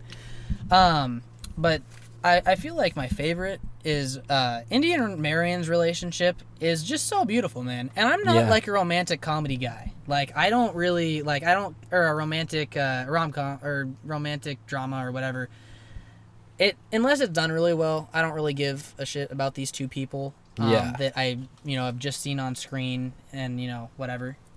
But and because remember I saw this one first. Even when I was a kid, I was just like when most kids 9-year-olds would be like, ew, gross, girls, or like whatever. I always liked watching, especially when they're on the ship and they're doing like the kiss first here and then like here, and I just thought that was like it's so adorable, man. It's so heartwarming. Yeah, exactly. It's great. And like you see, like Indy's not like this, or at least as of now, he's not like this like rough, like I'll put you over my knee, money punny, like type of like. Yeah. He's like a very like tender like dude, and it's like very like, talk about like positive masculinity. Like there you go. Like I love that. Oh yeah, exactly. So I mean I just wanted to bring that up. Bro, we gotta mention Sala. I mean, he's the GOAT. Sala is just one of my favorite movie characters in general. John Rhys Davies, who I didn't know this until recently, but he was Gimli in Lord of the Rings. Oh, he is. Did you not know that? No. Yeah, but he's Gimli in Lord of the Rings, dude. Well, now I have to rewatch that with that lens. Dude, John Rhys Davies always brings that like jolly, just like kind of gusto to like his performances. Like whenever he's like he just seems like he's just kind of has like this like enjoyment for life, and as Sala Sala feels that way. I'm saying where he's just like oh Indy, I'm so happy to see you, my friend, and he's just like, and you can tell him and Indy go back like, and they're good buddies, and all Sala's kids love Indy, but just more than anything that Sala he's probably in the movie only for like 15 minutes. Yeah, not very long. We just see like how great of like that this guy like just has a heart of gold, and he just like he's one of the good ones. Yeah. Just just great vibes from Sala. Just the best vibes. Yeah. I don't think that there's another character in the whole series besides maybe Short Round where I'm just like. I would like hang out, like I just love this guy's like, I just love his vibe. Like he's not like a grumpy asshole. He doesn't have any hang-ups, and I think that his friendship with Indy is just beautiful. Yeah. I love it. I 100% agree. I would love nothing more than to be in Cairo in 1936, 1935, whatever, just that era, and just hang out with Sala. For real, man. Like, I would love to just hang out in his home and just listen to tunes and hang out and eat good food and just, like, have the best time with him. He'd be, like, such a fun dude to hang out with. He'd be so hospitable, man. Yeah. Also, he'd definitely save you from eating any bad dates. Definitely. Like, man, yeah. He's got an eye for it. Life, man. He came in clutch. Yeah. Like, that's another, like, I love how, like, we touched on it with both Indy and Marion. Like, the movie doesn't like no like stupid horror movie with protagonist here. Like No. everyone's like in this movie who's like, kind of who you think would be smart is like sharp as a like Yeah. as Sharp as a rock. scimitar. A scimitar? Like those Middle Eastern swords that they were. Oh. Okay, well yeah. no, you didn't. Sorry, I No, thought you you. I thought you were talking about I was trying a to centaur. Sharp. Oh, okay. I was like, sharp as a half man, half horse. Like, I mean, what does that make Are sense? they smart? I don't know. I think there's probably some smart ones. There's probably some smart ones, some stupid ones. Who knows? I mean, yeah, they're half human, so they gotta have that. They gotta have something, but they're also half horse. Exactly. Who knows? Conundrum. Anyway, when he reaches his hand over Indy's right when Indy's about to catch the date in his mouth, and he's like so good. Yeah. My God. So iconic. Wow. Everyone needs a friend like Saga. Seriously. All right, man. We going into Crusade next? Yeah. What's your rating for Raiders, though? You know what? So I think you did what I did. You might have done with me, or I did with you to Temple of Doom.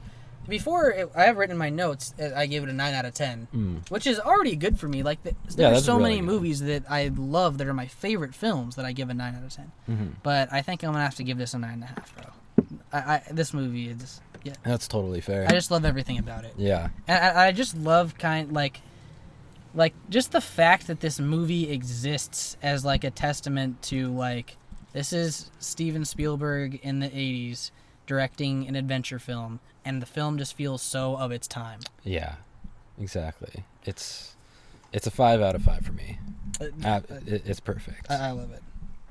But yeah, should we jump into Last Crusade? Let's do it. All right. For me, and I'm just gonna throw it out there right now, this is the quintessential Indiana Jones movie. Yep. This is it, dude. This is the one. Yeah, this is the one. It's got like, I think it has some of the best like themes and elements from the past two movies. Yep. In this one, I think this film does everything perfect, and I think when someone says Indiana Jones, the vibe and just tone that you think of, it's what comes from Last Crusade, at least for me. Like just the type of energy that it has, that's what I think of when I think of Indiana Jones. And when I had like Raiders as my number one, I was associating the energy that this film has to it, and then from now rewatching it all, I'm like, oh no, it's just The Last Crusade. What do you mean by that? Like, what's just last? Like that? What? Like the energy? The energy and like the tone and just like the vibe of it, and like that's what I associate with a perfect Indiana Jones movie. I love that, dude. Me too. Yeah. The cinematography, the themes, John Williams' score here, I think is the best yet. If someone asked me, like, and people have asked me, like for the music of like, which I think is one I think is my favorite. I've said Last Crusade. That's the answer I give. I mean, the Grail theme is just so beautiful, and like it's mysterious and hopeful. Yeah. And like pure and a little gritty. It's like, I don't know how you can fit so many beautiful tones into one theme. What is the instrument where it's like when it goes na na na na na na na na? I don't know. Is it like is it a violin? Maybe. Dude, it's such a beautiful theme. It's amazing. It's perfect. But yeah, this one takes place 2 years post Raiders. Mm-hmm. 1938 now. So that's kind of interesting. He's just kind of been doing the same old, just freaking teaching and then going on little adventures here and there, like for the cross, which by the cold opening adventure of this film with the flashback, it's so fun. It's such a fun cold open. Maybe I think this is probably my favorite cold open of all of them, but not. Yeah, like me I too, said, me too. I think this is my favorite, but I think Raiders cold open adventure is better done. It's just so from iconic. a technical Yeah, standpoint. But I think this is my just favorite. personal favorite. I think this is my personal favorite too. Because it's just so fun and whimsical, you know? Yes. It's just a nice little origin story, and it sets up the themes of the film perfectly, you know? And, yeah, it's great, man. It's, dude, from, at first when I was a kid and I watched it, I didn't know what was going on. But now, obviously having he was in Boy Scouts, he snuck off to go see what some suspicious ass grave robbers were doing. He then goes down, steals their treasure, because, of course it belongs in a museum. Of course. And then, he just the whole, circus train chase and, just, every single, segment, car segment, just kind of, I feel like, reveals, something about Indiana Jones. And that's, I just think that that's so cool that they did that much character development, and you're like, in, 10 minutes, Exactly. And even the original grave robber guy who, basically inspires Indy to be who he becomes, he's a freaking grave robber, dude. Yeah. Fortune and glory was his deal. Exactly. He basically, Indy becomes that guy in Temple of Doom, and then realizes it's not, the best person to be. Yeah. Which, again, it just, reiterates that character development so well. It's awesome. I couldn't agree more, man. That's a great point. And that guy probably, especially from, when you see him put the hat on young Indiana Jones, I'm sure, he took a little bit out of it more just than from that guy's book than just the hat, Oh, definitely, and who's to say, I would love to know more about what happened to that guy, because I wonder if how much of an impact Indy had on him. Did he end up sending him down a better path? I wonder. Instead of not just fortune and glory, and sending more of a noble vibe to his adventures and stuff. Who knows? Okay, but the thing about that is he was working for that, they call him the Panama Hat guy. Yeah. So, and then you see what a piece of shit that guy is later on. Oh yeah, horrible. Because in 1937, between Last Crusade and Raiders, they show him on the boat, and he's off the coast of where? I forget. He's off the coast of. I just watched it last night and I don't remember. Damn. But yeah, he's throw him over the side, and you're just no. Yeah. Fun fact: Cross the Coronado is the only artifact that Indy gets to keep. That's true. He brings it all the way back to Brody. Yeah. And actually gets to turn it in. He's good job, Indy. Where and the last time we see him bring something back is a couple of pots and pottery from Raiders. That's what he brings back from the idol mission, is just a little bit of pottery. A couple terracotta ceramics, yep. Yeah, so that is nice that he finally gets a little bit of a win and gets to turn in something. And before we go into the main chunk of the movie, I just want to point out one more thing in that flashback scene. And we kind of touched on Indy's academic intelligence in Raiders a little bit. Mm-hmm. But first and foremost, Indy's not a brawling, adventurer. He's a school teacher and an academic. Yeah. And, he's a damn good one. He's super sharp guy. So I think it's important to mention, just like in Raiders when he's, it shows him, teaching his whole class. And in this one, in the flashback, we see when he goes into the house, and his dad's wait 1 minute. He's count to 10. He starts counting to 10. He's in Greek. Yeah. And without skipping a beat, Indy starts going, Una, Beta, Seta, and then I don't even remember the other. He just jumps right into it. He just jumps right into it. So obviously, a lot of that intelligence, well, not intelligence, but his education has to do with his dad. Oh yeah. And even though you pretty much missed the boat on everything else as a father, obviously he instilled that in him. So then when we see Indy in Raiders, both in the classroom and the meeting with the CIA, and his sheer like wealth of knowledge, and when he comes back, and we see him like when he's going into his office, and everyone's trying to, they're like, Dr. Jones, and everyone's trying to get a hold of him. Yeah. That just kind of shows, like, not only this guy's sharp, but everyone knows it, and he's admired for his academics. Exactly. And it's, to add to that point, I actually wrote this down in my notes, is that during that scene, it's like everybody wants, like, his office hours.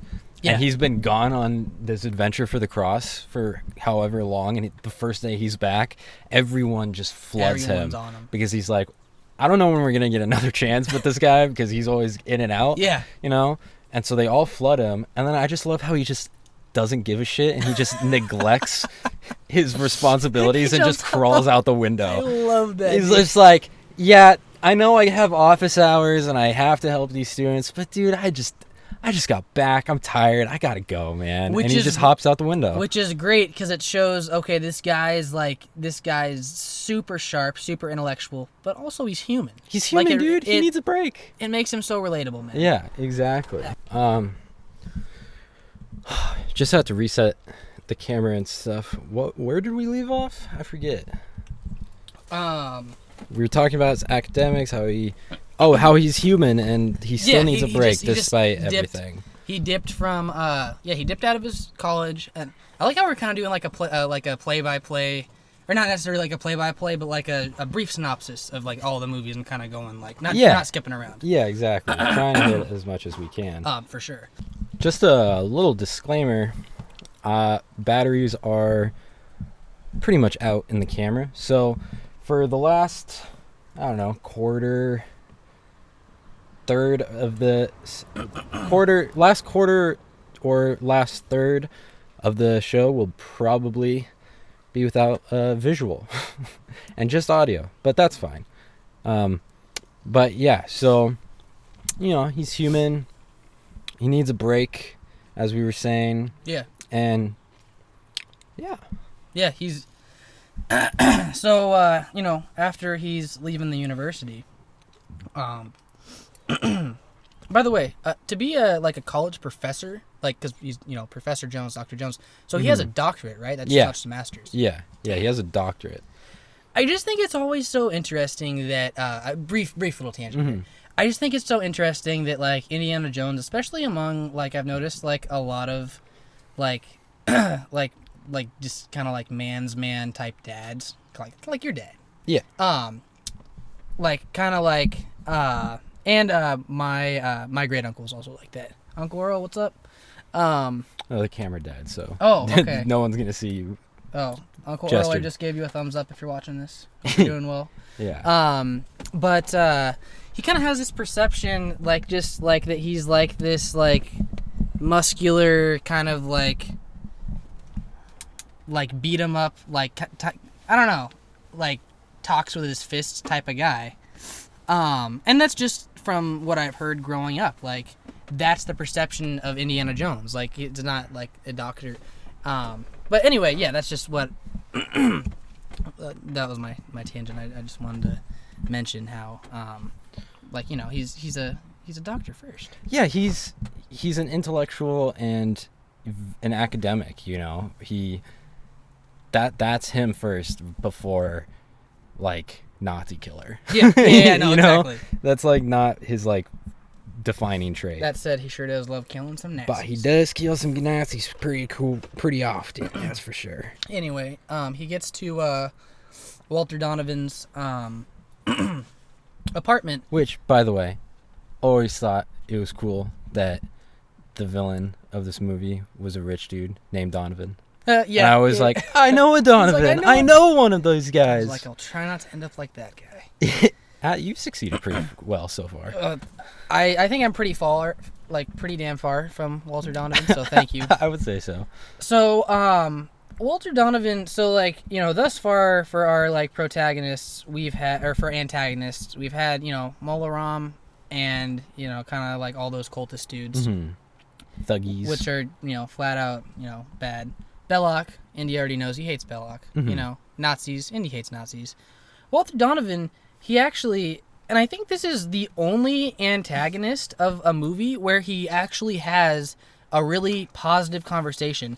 Donovan just comes off like as a really like nice, also academic. That's why I was mentioning him, like going in so in depth with how like smart and like educated Indy is. Yeah, I mean, with Walter Donovan, he's a good guy for like half of the film. Exactly. In our minds. Yeah. We don't even, it's like a twist that he's like with the Nazis. I was so shocked when he like turned around in the chair and I was like, what's he doing there? I know, I was like, no, like, I like you. Yeah, I was like, why do you have to do this? Because I think, and this is a great time to address this, like, and I think we kind of touched on this actually, but, you know, the movie, like the film and the movie and, you know, obviously Steven Spielberg himself, it's shown that like intellectualism and education are appreciated and they're good, kind of like honorable traits. Mm-hmm. Like they're, you know, most of the people who are smart, with the obvious exception of Belloc, because his downfall is he was ignorant to how the Ark was gonna destroy everyone. Yeah, exactly. Everyone who was smart, I feel like it shows like this is when he's having the conversation with Indy about like when he's like him and Indy are like actually on the same page. You know? And I just love how like it kind of like subverts your expectations, because you think like, oh, this guy's like he's educated, like he's in the know, like he's not going to be ignorant. Yeah. And then, you know, it turns out he's ignorant. Exactly. You know. Exactly. It's like the old saying, don't assume, because it makes an ass out of me and you. And that's what all these villains do. Don't judge a Donovan by his cover. Exactly. So, man, and then, yeah, this movie, it's, I mean, I want to say, like, it's not, I think everything that it doesn't do anything necessarily that Raiders and Temple of Doom didn't really have, besides the dynamic with his dad, I'm saying. But every set piece is just, I feel like it's just done the best that it has been done. Exactly. Like the Zeppelin scene is great. The biplane scene. Fantastic. The tank scene. Also, the biplane scene was a lot shorter than I remember it being. Dude, they were in the biplane for like 2 minutes. Yeah, I remember that was like a way bigger set piece. They made a damn Lego set out of it, bro. I know. Which we both got. I think we bought that shit like, oh, camera's off. We bought that shit like twice. Yeah. Because we both wanted more like planes. We wanted a plane. Dude, yeah. And I mean, a little tangent speaking on the Lego sets, that I remember getting the minecart Lego set for 8th grade graduation. Best Lego set I've ever had in my life. It was so sick. It was so sick. It was so sick. Man. I remember you left it at my house, and then or you left some pieces at my house, and I built onto them and gave it back. Yeah. And you're like, oh, it's so sick. I know. Because it was so like good. a bigger Temple of Doom. It was even bigger. Yeah. But, yeah, again, like you were saying, I think they do not really many new things with this film and what they do, but they just do it so much better. They do it so much better. They like took those already near perfect things and just perfected it. So right now, I was gonna say exactly. I want to focus on. So again, with the great character dynamics we established, Marcus was in Raiders of the Lost Ark a little bit. That's why I didn't really mention him, because he's kind of just there, just show that like, oh, him and Indy are good friends. Yeah, it was like maybe 2 minutes of screen time, 3 minutes of screen 5 time. minutes, because he was present during the meeting with the CIA as well. Oh, right, I forgot he was. But he just didn't really say anything there, but he was there. He was there, yeah, exactly. Yeah, I remember that. But I love that also, like, they go, they show it's kind of like I don't know if you ever played the Uncharted games, but it's kind of like a Nathan Drake and Sully dynamic where like it's not quite like him and Sala, or him and Wuhan, where they're kind of like buddies. It's I mean they are, but it's also like he kind of has this little bit extra respect for Marcus. He's like an uncle. He's like an uncle. A really favorite, like loved uncle. Exactly. Exactly. Yeah. And Marcus just kind of adds like because Marcus and his dad were like best friends. We're best buddies. Yeah. Exactly. And Marcus kind of has like that like bumbling Englishman like type of vibe, but like he's just so much fun. Like Marcus is so likable. Henry, I feel like the pen is mightier than the sword. He's like, and they do their little handshake that they do. Oh God, it's gonna make me cry of joy just thinking about it. Oh, they're bro, so cute. I love it, dude. They are. I love it. I love it. And I think that's a perfect segue into mentioning, Indy and his father throughout the whole film. Just the most perfect dynamic. I think out of all the movies, as far as not like romantic or anything, but like Indy's like dynamic with any person, like with his dad, is my favorite. Me too. It's so good. It's so complex, and they really don't like. I feel like the only reason that you like his dad is because his dad's character is pretty fucking well written. Mm-hmm. Because his dad is obviously a dick, like, and we see that from the first scene where Indy swings in through the window. He smashes him over the head with the vase, and then Indy's obviously just concerned and he's happy to see his dad because he went there searching for his dad. Yeah, and his dad's like. He's like, and he said something about, he's like, oh, my head. And he's like, oh, I'll never forgive myself. Just being a sarcastic dick. He's like, bro, you just hit him over the head. He's more concerned with breaking the vase than almost breaking his son's head. For real, man. And, it's effective. It shows you that, like, it's gonna take a lot for these two to kind of bond. Mm-hmm. Like, it's not like nowadays it's so predictable, man. Yeah, you just like by the end you're like, oh, those two are gonna. With Indy and his dad, I wondered if it's like, oh, okay, maybe his dad's just gonna die, and that's it's just gonna be sad because he was always a dick to him. Yeah, you could easily see it going that way, and that they just don't make up. Absolutely, yeah, it felt very plausible. Absolutely, and And what did I have in my notes here? I had this. So when Indy and Marcus first meet Elsa on the docks, they tell you who she is right off the bat, that she's a bad person. She's a bad guy. How? Indy, they're walking down the canals and they're getting acquainted, and Indy basically like makes a joke with her, flirting with her. He says that she's a Fräulein, and he makes like a German accent joke and like calls her that and stuff. And I was like, you just told us who she is, because later all of these German dudes and Nazis are calling her that. So like it's almost like they kind of like gave it to you in a little Easter egg, like don't trust her. We're having Indy because he calls her Fräulein? Yeah, as a joke. Like he's just trying to like have banter with her and flirt with her. Did she react like? She like just plays it off, like yeah. But I just like was like, whoa! They just told us right now that she's.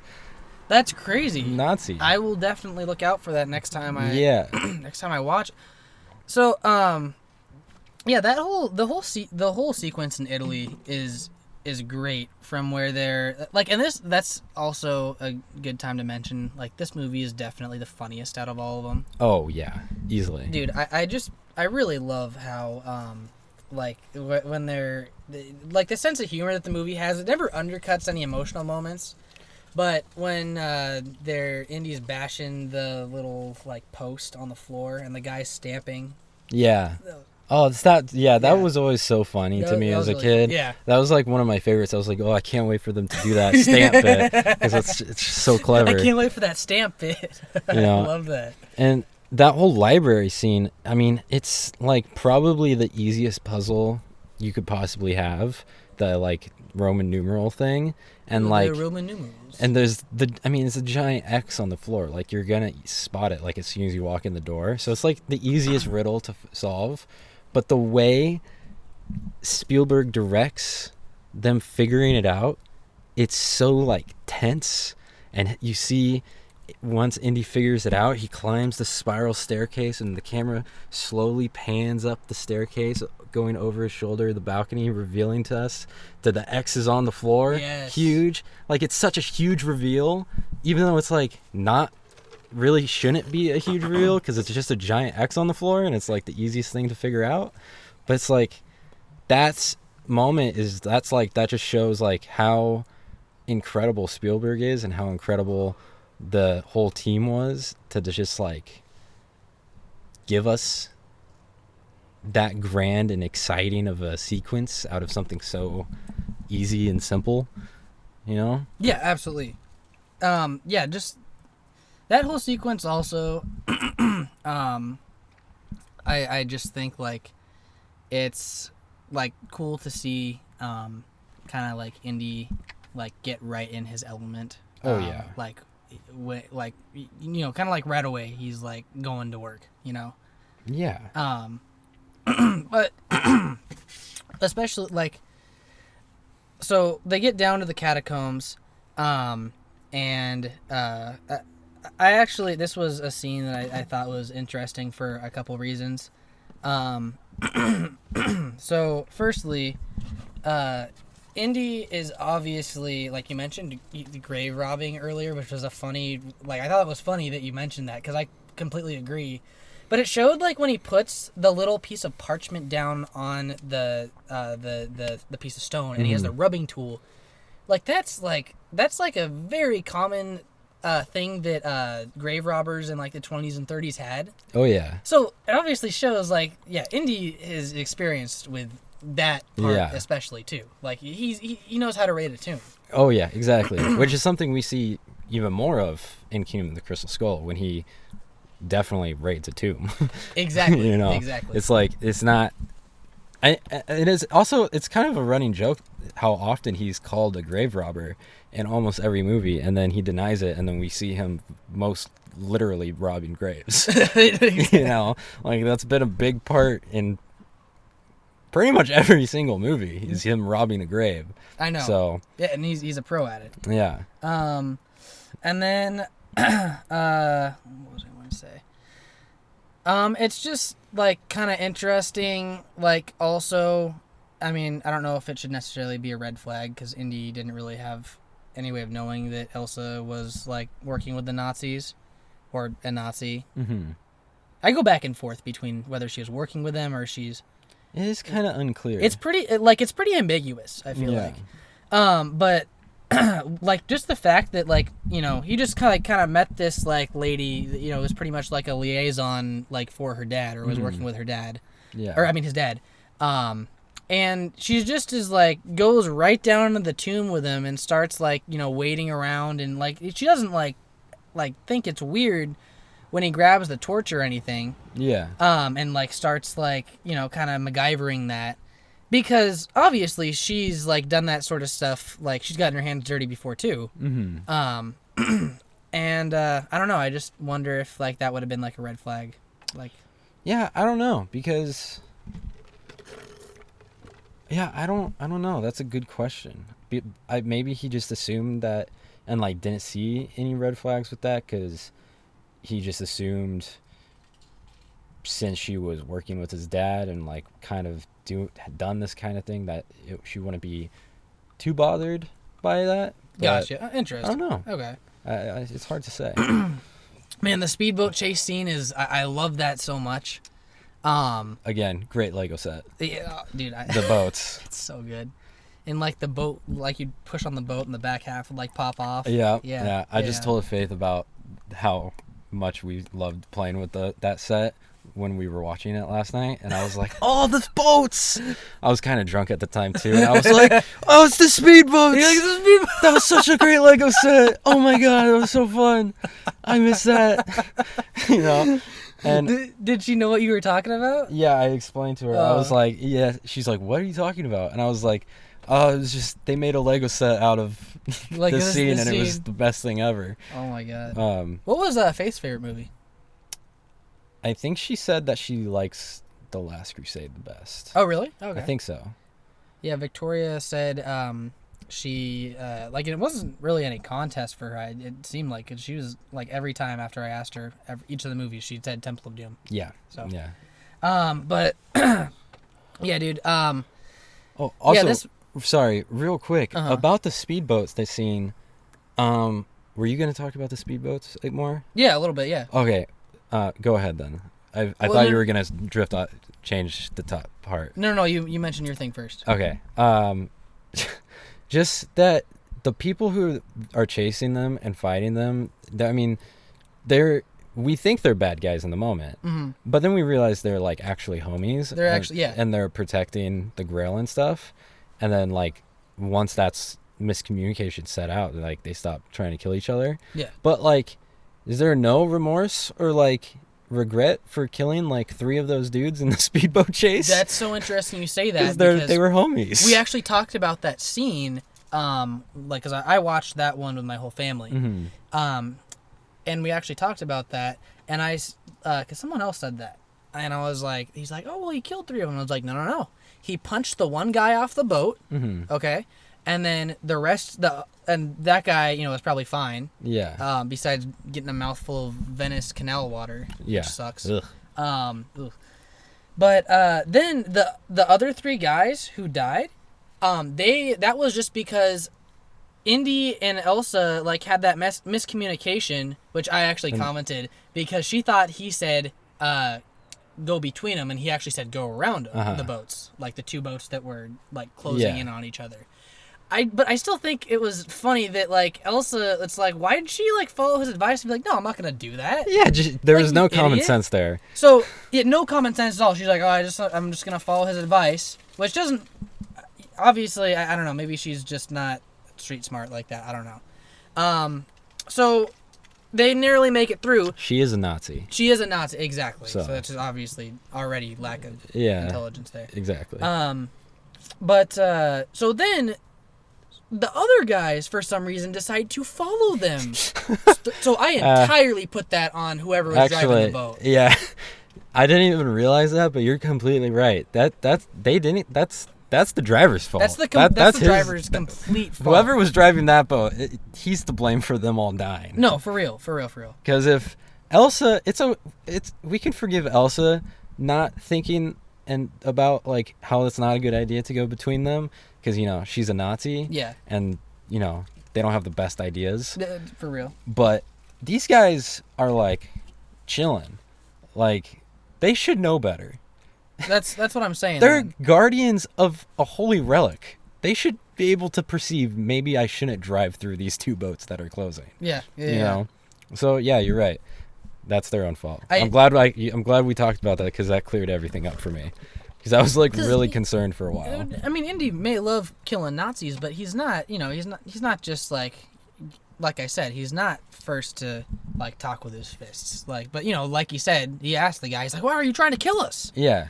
And he's So after that is one of my next favorite sequences of the film.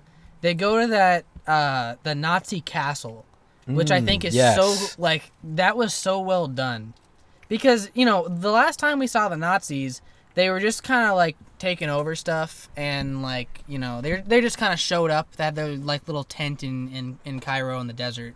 Yeah, and, this is much closer to. This is much closer like to middle of the war exactly. at this point. Like they went into the belly of the beast. Yeah, they're way deeper in. So, like you just like this is one of my favorite scenes. Like primarily because that's like the fire like part where they're tied up is fun. That And scene. it's great comedy. It's great comedy, of course. She talks in her sleep.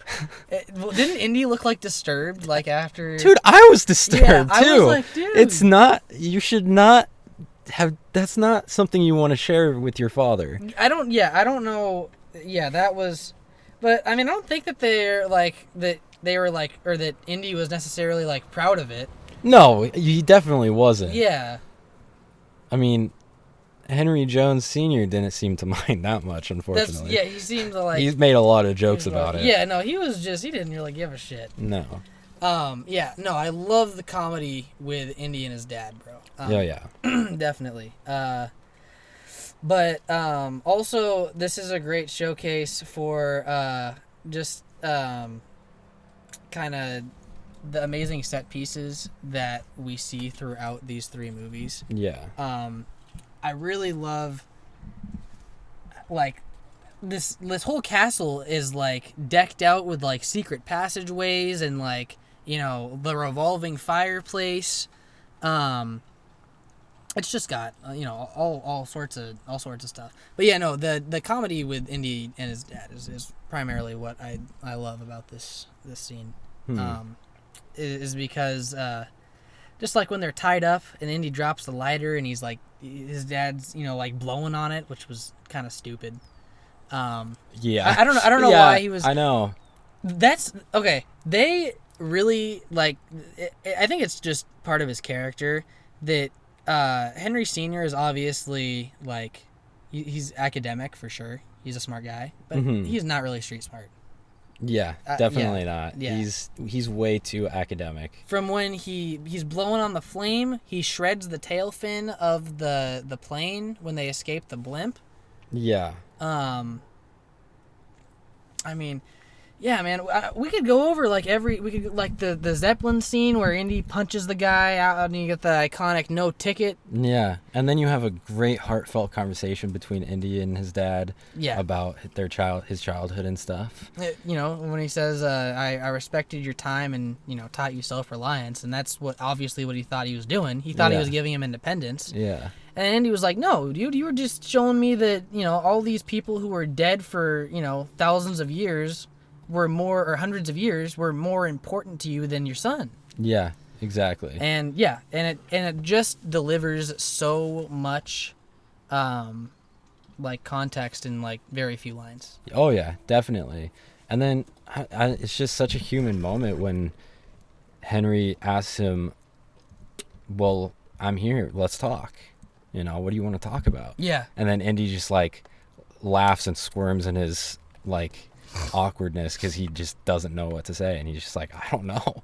And he's like, well, then what are we wasting time for? Let's get to work. And just like, it's just such a nice moment. I love it. Yeah. You know, definitely. And that's why like I love that they don't really pull any punches and showing like that his dad was pretty much like a dick growing up, because little moments like that, and when we discuss the tank scene later on in a sec here, you know, we get another one of those which, you know, is even better, and man, definitely makes you tear up.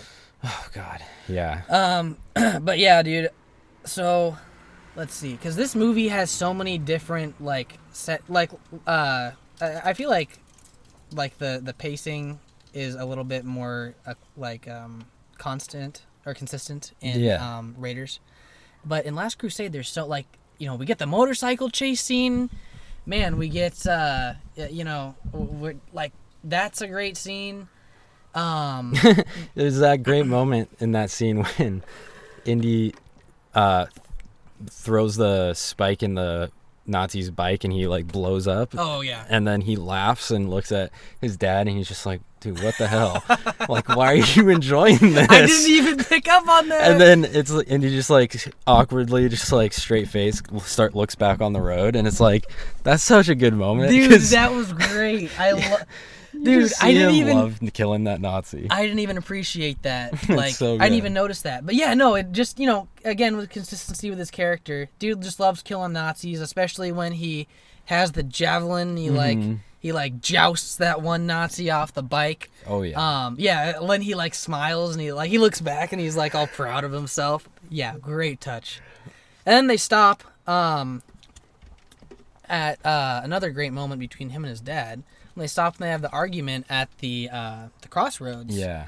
And one of my favorite scenes is when he's like, Jesus Christ, and his dad his dad slaps him and he's like, that's for blasphemy. Yes. That's so good. It's so good.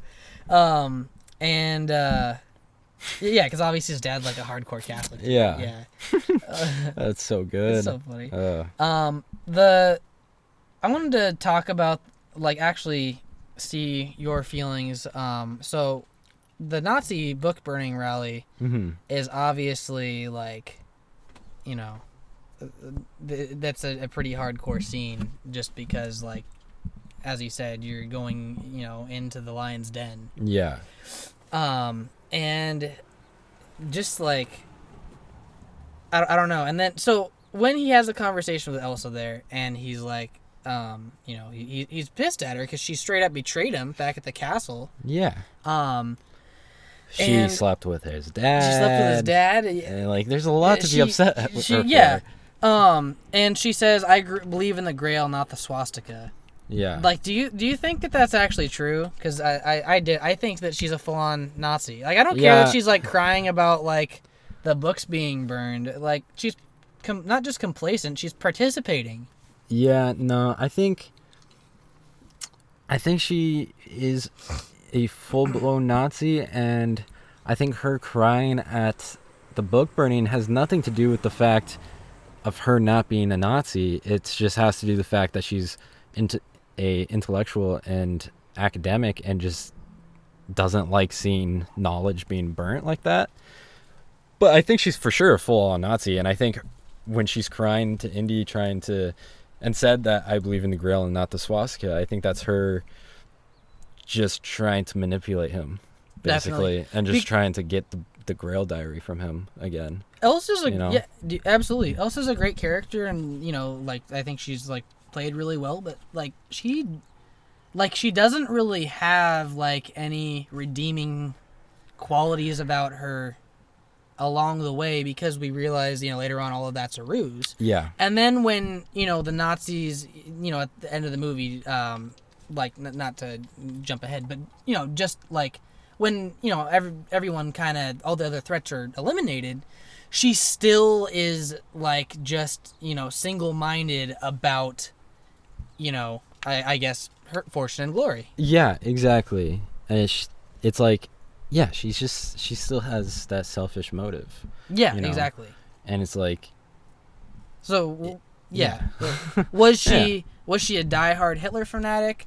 Probably not, but obviously that wasn't a deal breaker, which is just as bad to me. And I see her as a full-on villain of the movie. Yeah, like, no, I don't think she's a straight up villain for sure. For sure. I definitely saw that, and she used Dr. Jones for a quickie, you know.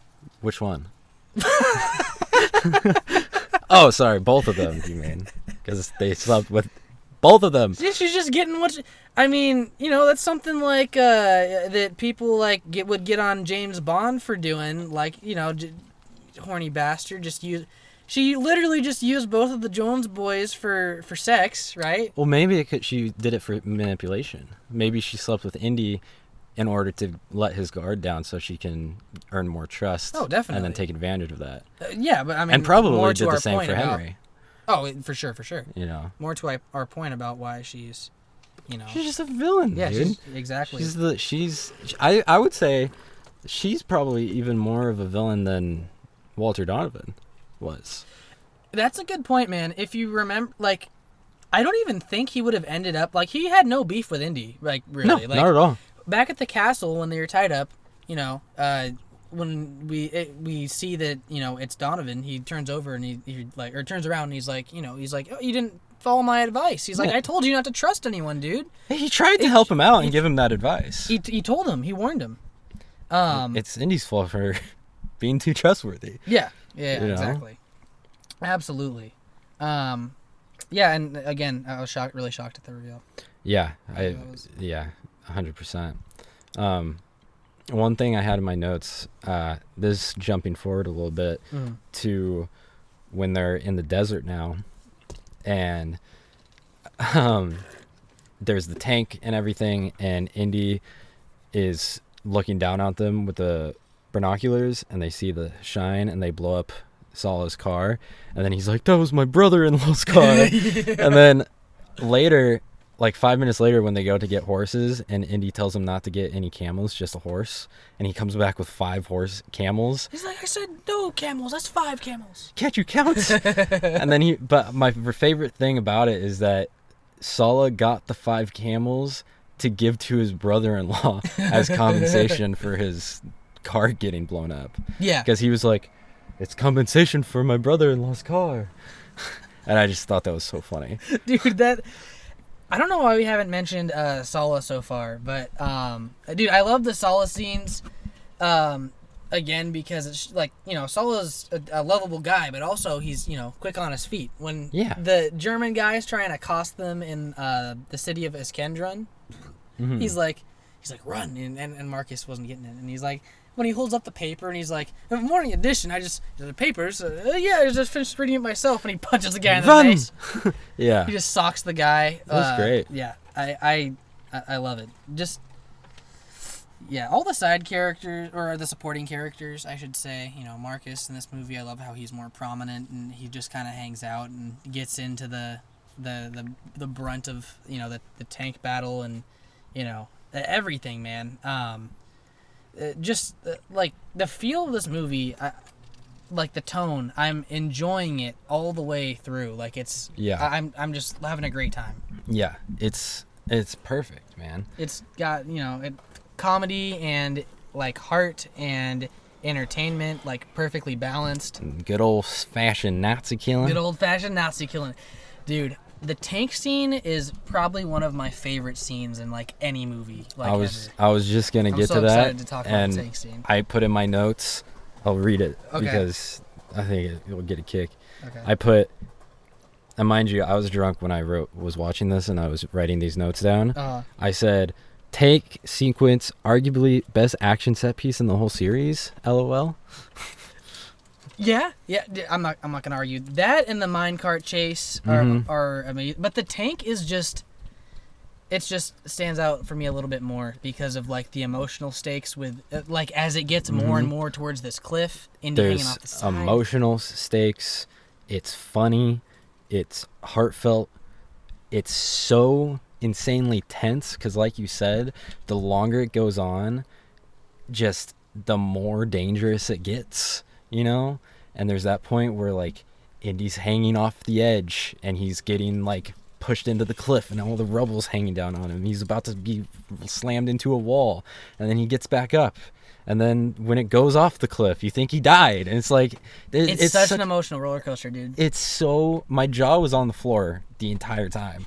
I was just like, dude, this is insane how riveting and well done this sequence is. Absolutely. And it's like, it's crazy how impressive it is and how good it is, because it's technically a very slow battle. Because it's on a tank. The tank is moving like 15 miles an hour. It's not very fast, but it feels fast. It feels so insane. The pacing on that is perfect, dude. Yeah. I also really love how it shows the brutality of the Nazis, and then you kind of feel like very vindicated when Indy just starts killing them all. So they're using that, and it stuck out to me too because someone from I think my aunt mentioned it, and she was like, "Oh my God, they're using the Turkish army. They're working with them. They accidentally, Indy turns them around. They end up crashing into that car that they're in." And they just roll over, or blow them off, and crumple right over them. Yeah. And it was like, geez, like they just don't care. They don't care. They kill Chasm, the Grail, one of the lead Grail Knight guy, or the Grail protector. That definitely made me sad. That made me sad. That he's he's like, who is he? And they pull his shirt down. It's like, oh. It's like, dang it, dude. But dude. The scene with like all of the tense moments. Oh yeah, no, I was saying before I get into that about all the Nazi killing when he shoots the bullet and it goes through all 3 guys at like once. Oh yeah, that was cool. That was great. Then Henry Jones sees the opportunity to blow up that whole truck next to them. That was amazing. Sick. Oh my God. But dude, the brutality of that the Colonel Vogel dude. Oh my god. Like that just kind of made my stomach turn. Like when Indy's hanging on the side and the dude just gets the shovel, he like smiles like down at him and just starts smacking his fingers. Oh, dude, I felt it. I felt that. I was like, oh, that's so gnarly. That was for me. I feel like in all three of the movies, that was the most tense fight for me. And yeah. I you know the fight with the big German dude on the V-wing in Raiders is up there. That's close. Great. That's close. Pretty close. That's definitely close. And with the big head slave driver dude in Raiders before he gets crushed. Yep. Or, I mean, in Temple of Doom. You know, in that whole fight sequence, it was all a stunt dude. Not it was the same guy, yeah. Harrison Ford. No, not that guy.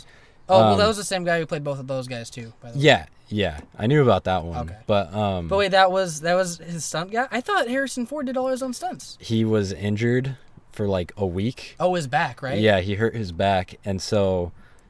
But they couldn't stop production, so they shot that whole fight sequence with his stunt double. So if you look, you don't see his face.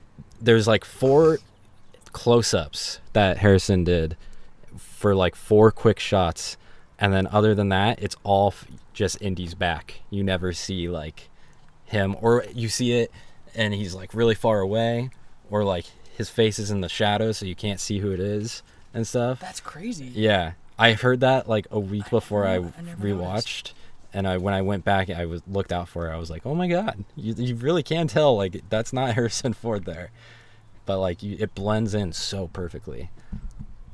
Huh. Okay. Yeah. Next time you watch it, just keep an eye out for how little you see his face. I will definitely pay attention to that. And yeah, you knew that was the same guy for both of those fights, right? Yeah. Yeah, dude, that was yeah, both of those fights are great, but yeah, dude, the one with when he's fighting Vogel on the tank, it's a lot more like you just feel like angry, dude. Like you're just like beat the shit. He's like smashing his face on the lid of the tank, and then finally like Indy gets the upper hand.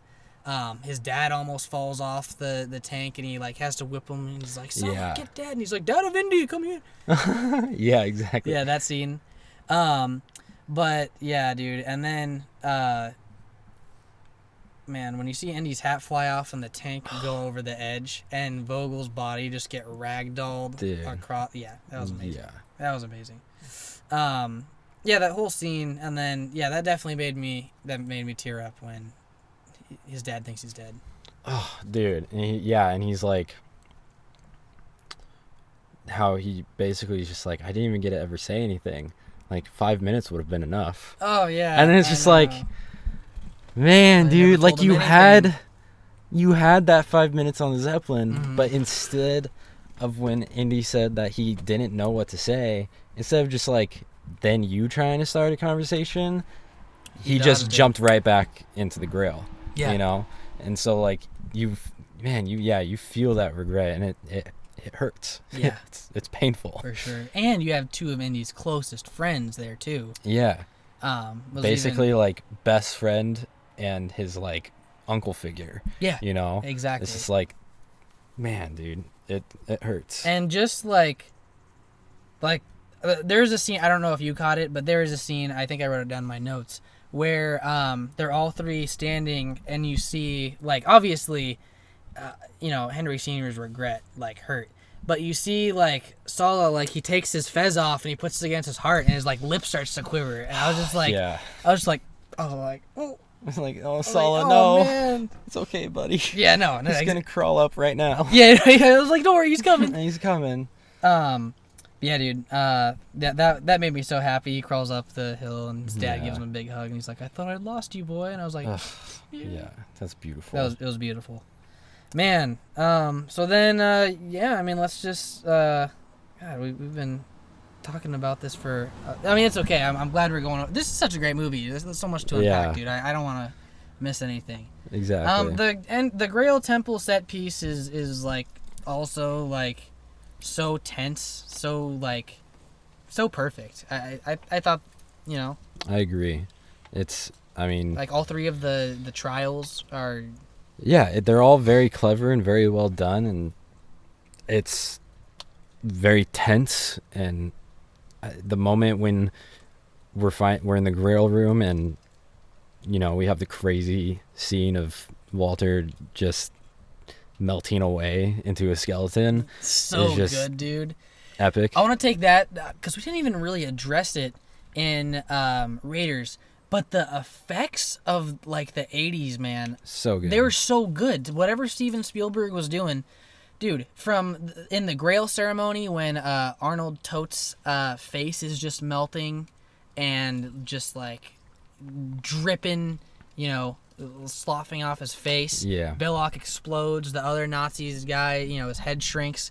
And, in this when Walter Donovan he ages 900 years in like 30 seconds. Yeah.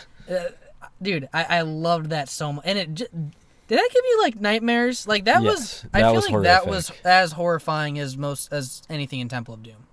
Definitely. Because Because that was like an kept me up actual at like night. person Yeah. that like was just there, and then he ages and then he gets really old and then he turns into a zombie and then he turns into this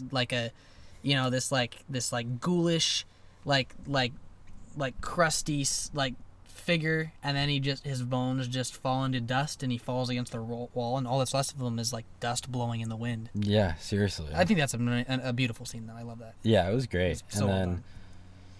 the whole sequence after Indy picks the right grail and brings it to "You've chosen wisely." Chosen wisely. But he brings love the Grail grill. He's so good.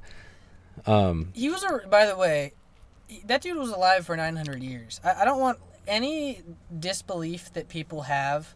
I don't know. Like everything that happened in the movies is kind of out there, but I think that like this is like one of like in the original trilogy anyway. Yeah. Probably the most like crazy thing. Definitely. There's just some 900-year-old dude in there sustaining himself by drinking holy water. Yeah, that's definitely probably the most outlandish thing about the first trilogy. The first trilogy.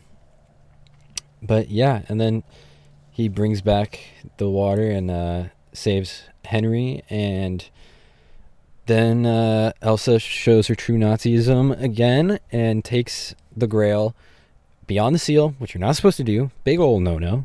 That's not the right thing. And then the whole place starts coming down, and then she falls into the big crack and tries to reach for the Grail, but can't, and chooses her selfishness and fortune and glory desires and decides to go for it, and then dies.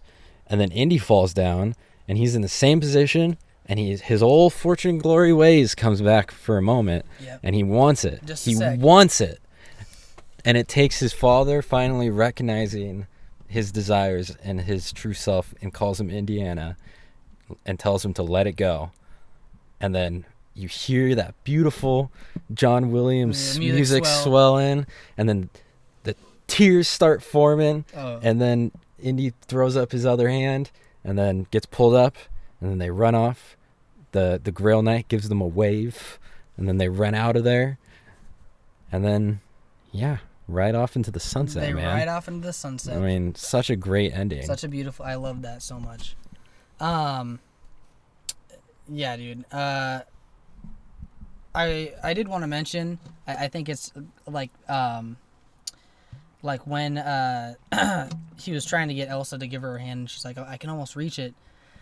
And then, she ends up falling to her death. I remember, I just want to point this out because it's just a funny moment. I remember from my, when was my second or third time watching Last Crusade. Mm-hmm. I went over to, who was my best friend, or my mom's best friend's house, Dee Dee. Mm-hmm. And her husband is my current boss at the Grove, Sean. Mm. Sean was hanging out for the last couple minutes, watching that scene. We watched the last 7 minutes of the movie with me, and when it was over, I asked him. I was like, "Do you think Elsa?" Mind you, I was 9. Yeah. I was like, "Do you think Elsa was a good guy or a bad guy?" And he thought about it for a second, and because the same thing we were talking about, and he he gave it some thought, and he's like, I think she was a bad one, and I was just like. I was like, really? I was like, oh, Like, but dang it. I was like, oh, but I said like, oh, but she's like, I was like, she's so cute or something like that, and like he like laughed and like he's like, all right, he's like don't be fooled, and then like he like left, and I just thought that was funny, or no, I was like she's so pretty though, but yeah, so no, I just thought that was funny, so yeah, Sean agrees with this. Nice. My boss agrees. That's nice. Anyway, yeah, do you want to rate this one? Yeah, easy 5 out of 5. Easy for me. 10 out of 10. Yeah. This movie was actually definitely my favorite of the, well, of, you know, all of them besides the new one. So all four of the 4 movies before Dial of Destiny. For probably up until very recently. Okay. But dude, it's perfect. It's a masterpiece. I love it. I completely I love agree. everything about this movie. Yeah, I 100% agree with you. And I think also, like, as far as all of the, wait, is that true? Yeah, I would say out of all of the crews and like, you know, teams and friends that Indy has in all of the movies, I mean, in Raiders is not really a contest because it's just him and Marion, so I don't know if I didn't count that. But when he just brings like some people along with him, I feel like this group of his dad, Marcus, and Sala is just like my favorite dynamic because they all kind of know each other. Yeah, and like, they all are kind of there for their like mutual like adoration of or like involvement of in Indy's life. Yeah. So yeah, I love that. I agree, man. All right. All right. So, welcome back, Donovan. We just took an hour break of recording to get a breather. Donovan got his girlfriend, had a little bit of food.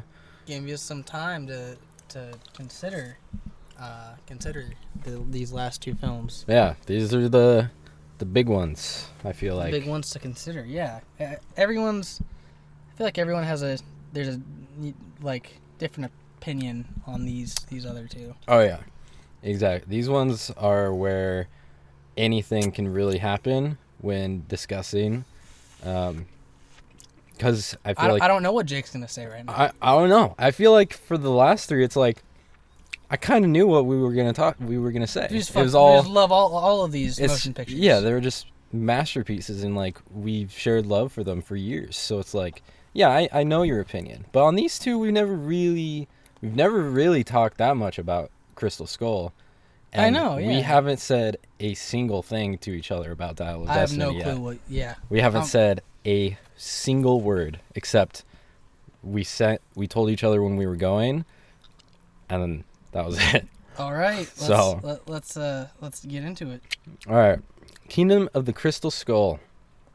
How do we start? Well, I'll start by saying this one I didn't get to fully watch, unfortunately. What? I started it this morning, and I got like an hour and 8 minutes in, and it was right when they were in the camp in Peru, and Indy was he just finished getting the like mind wash shit with the skull, and then he was talking to Oxley outside and was like giving him the paper to draw what he was seeing and whatnot. Oh, so you didn't even get and to, then like, I the didn't get to jungle finish. Oh, I didn't get to see all of the really controversial stuff of the film, which is the part I wanted to see the most. But what's okay? Well, then should we hold off on this one and just do Dial of Destiny? No, I have a pretty good memory of what happened, and all right, I saw from what I saw for the first half, I got a lot to say about it. Okay. First things first. For the first hour of this movie, I was having so much fun. Okay, I'm so glad to hear that. Like, wow.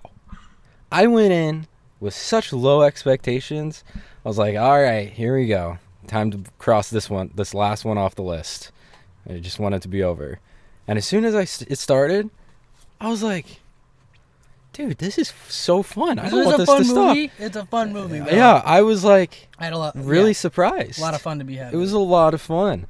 It was the 50s setting was really, really fun, and it breathed some new life into the film. Definitely. With all the 50s cars, the 50s diner, the greasers, the college Letterman kids, the Red Scare being so prominent at that time. It was really a good time. Like, a lot of the stuff at Area 51 was that shit was so 50s too. Yeah, and it was really fun. Like, seeing Indy run around the warehouse, like, he was swinging on the lamps and crashing through the cars. Like, it was so energetic and fun and just whimsical. I was telling Tori, like, I was like, you know, this is, like, this version of Indiana Jones I really like, because we had just seen Dial of Destiny. And I was like, so, like, you know, he's not too old to where he can't really do all this, you know, jumping around and whip swinging and you know, all that. But he's kind of, he's more seasoned. He's kind of more like he's still Indiana Jones, but he's like has all of these like MacGyver type like skills that you can tell he's just learned over years and years. Yeah, you can definitely tell he's well seasoned here. And that's why I love the Area 51 scene so much. And I'm not talking like, yeah, you can take that into include like Nuketown and all of that. But I really love the, I guess you, as you called it, like the cold open. Yeah. Just because it just like it shows you in like 15 minutes, Indiana Jones. He's first of all, he still got it. He's still got it, dude. And also, he's become like so, like he's become like a master at like just when he's trying to figure out like the case. He's like, okay, like where the box is. He's like, this is highly magnetized. He's like, give me some like shotgun shells. Yeah. And he's like he's like throwing the powder, and he's like I need what does he say? It's so cold. Oh, brain freeze. Just when he's doing all that shit, I was thoroughly entertained. Did you bite it with your back teeth? My front teeth. Oh. I'm having a popsicle right now because you can't see anymore because the camera is dead. But having popsicle, and I bit down, and God, my tooth was so sensitive. Whoops. Huh. What did you ask? Oh, he was like, I need a bullet powder. He said gunpowder. Gunpowder. Gunpowder. Because it was magnetized, or the box was magnetized, the contents or whatever. of this crate are highly magnetized. Yeah, no, Indiana Jones is just such a smartass. Oh, yeah. Like, and that's another trait that I feel like is really brought out in this movie. Like, he's the most kind of like jokey, like kind of like goofy Gramps, you know, that I feel like we get in the whole series. Oh yeah. Like when he's clowning around with Mutt Williams, or when he but more specifically when he's at Area 51, and he goes up to the main Russian colonel guy. Oh yeah. And he's like, I said, drop dead, comrade. And then like he goes to just, and he knows he's gonna get like his ass kicked. Yeah. But he doesn't care. But he might as well have fun with it. I love that. You know?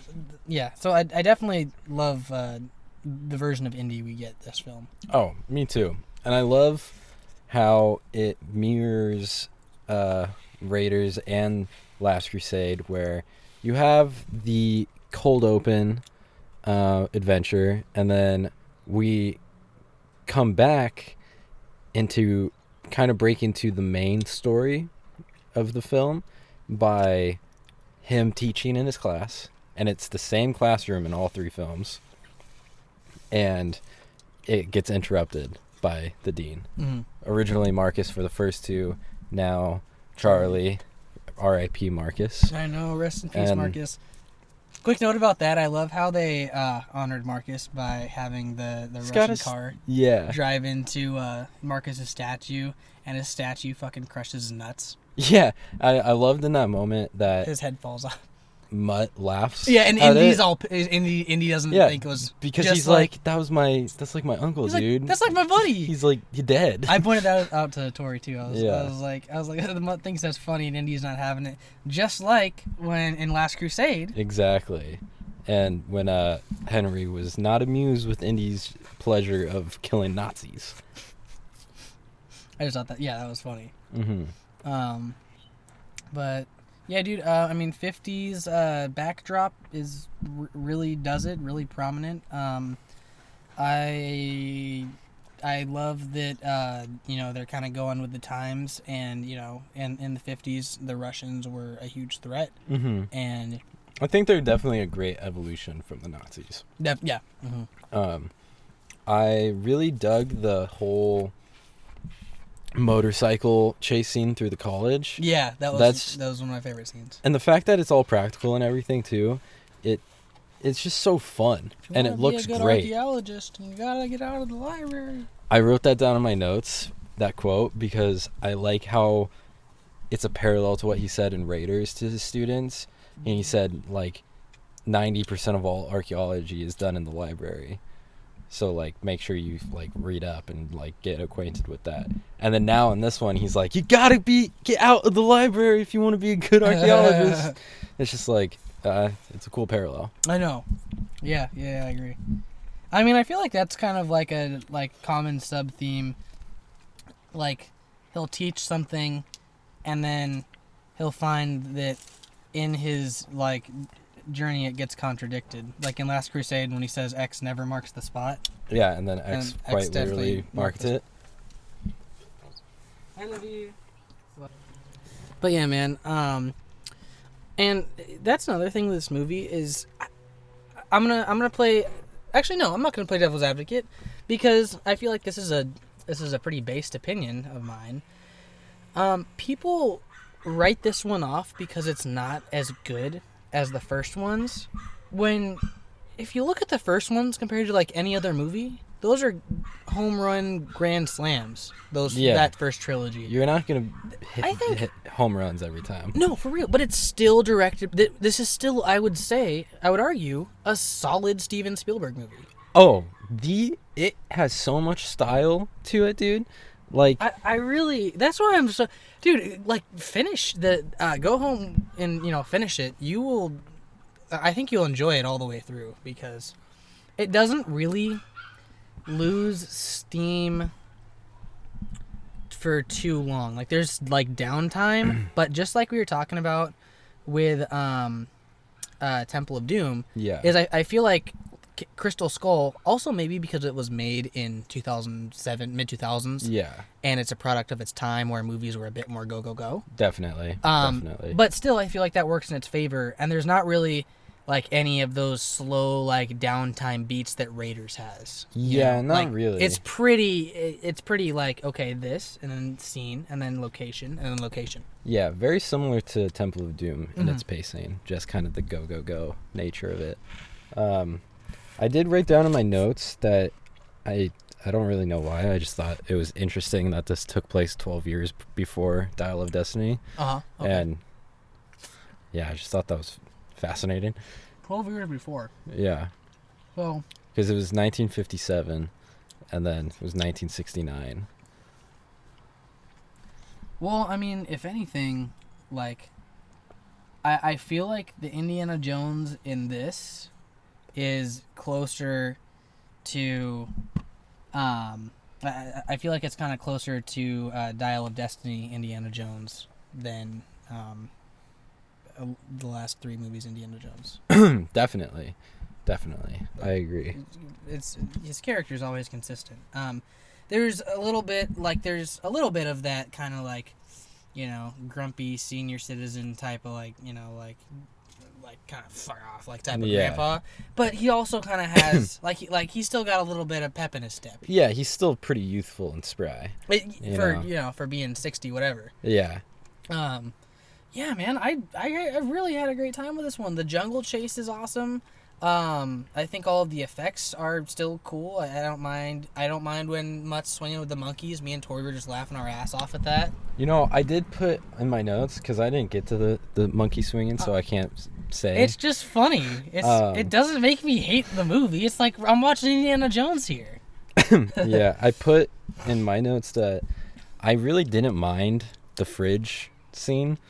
Like, oh yeah. I don't really think that's like that biggest Thank you. issue in the world.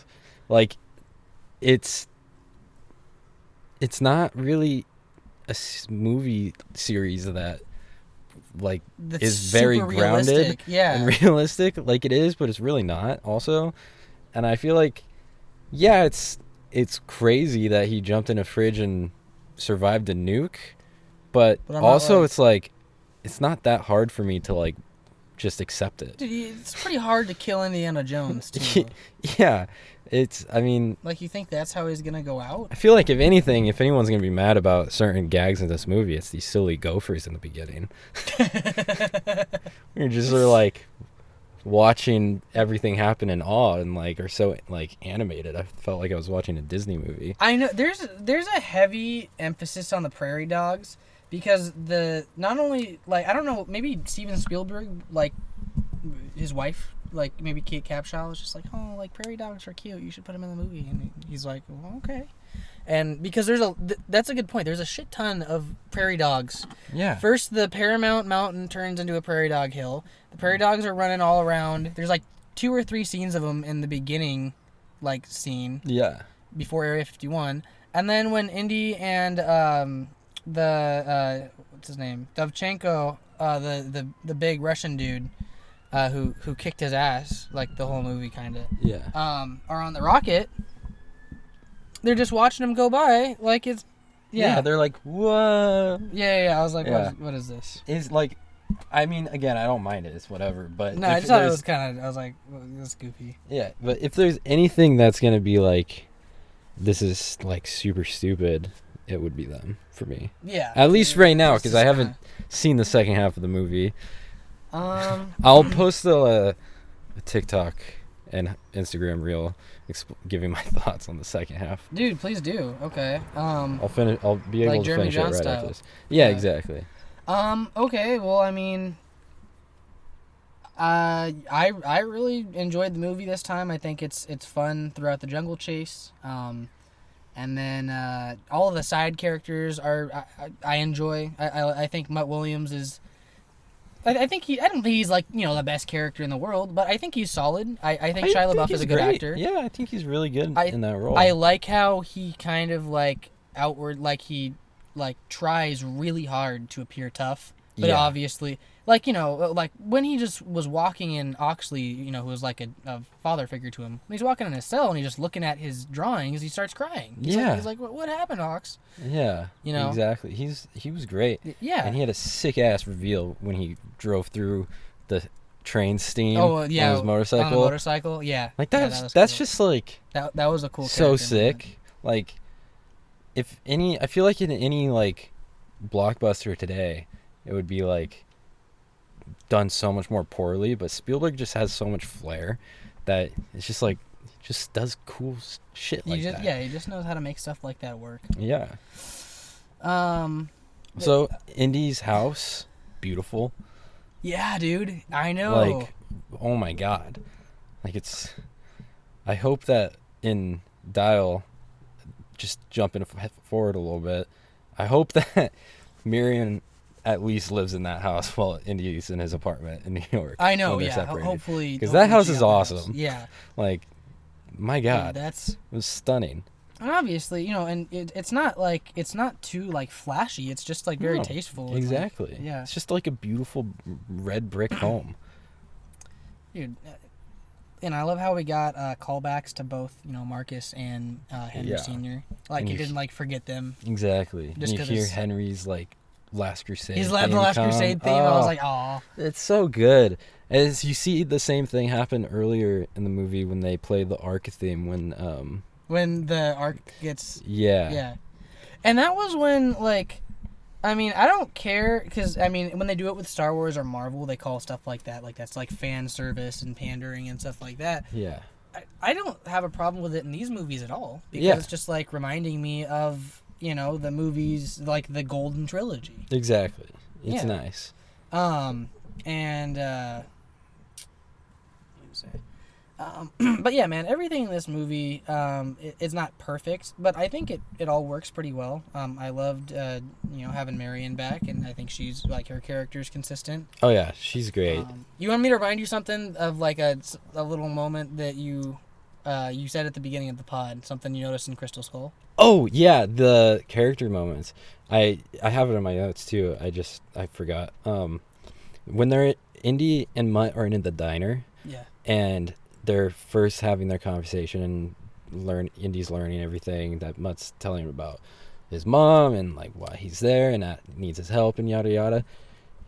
There's just some moments that things that Mutt does in this conversation that is just, you would never notice it or think about it otherwise, but it's just this little things that he's doing that just shows so much of his character and who he is. Like when he tries to swipe the beer and stuff? Exactly. Yeah. When he takes the beer, puts it down, then Indy puts it back, and then like he dips his comb in their soda and does his hair. Yeah, like right after, a little bit after Indy puts the beer back and the waitress goes away, Mutt just takes out his comb, dips it in their soda, and combs his hair with it. God. And then you could see one of the girls in the other table see him do that and just give him such a look of disgust. And it's just, I think it's just such a funny moment because it's like that just shows so much of his character and his arrogance and how he just thinks he's the absolute shit and like it doesn't matter. And then he just, he punches that one guy and then he doesn't even have a backup plan because he just punched two more times. Exactly. Yeah, dude. I really liked I wouldn't say the character of Oxley because like we only really get to see real Oxley in like the last 10 minutes of the movie. Yeah, you don't really get a good gauge of who he is or but anything. I really liked, what would you call it? Hypnotized Oxley? Yeah. Skull corrupted Yeah, Oxley. that sounds good. I think that shit was funny. Like every time he had something to say, he's like 3 times it drops when they're going over the waterfall. Oh yeah. Yeah. That was another thing. Like I didn't care that they survived the waterfall. Like Indy and Marion literally survived like the ceremony for the opening of the Ark of the Covenant. Yeah, that's not, again, I can suspend my disbelief enough to allow myself to believe they survived that. No, dude, I had a good time with this one. Yeah. Yeah, man, go rewatch it. I would. At this point, you want to do ratings? Yeah. I would give it 8 out of 10. 8 out of 10. Wow. I really enjoyed it. I Crystal really had Skull hot take, huh? I guess so, man. That's okay. I just Jeremy didn't Johns really uses his DVD as a coaster. That's how much he hates this movie. You haven't seen his when he rewatched it. He rewatched it? Huh? Oh wow. After Dial? Uh-huh. What? Look on YouTube right now. I'm looking. Because you I was understand talking why mad can. schmack. No, dude. I understand why some people don't think it's like may think it's like not the best one. Yeah. Like obviously the other 3 are better, but as a movie, dude, this is a Steven Spielberg does not really make shitty products. No. I'm just being straight up. It was really well done. Finish it, go through it. I think you'll have a really good time with it.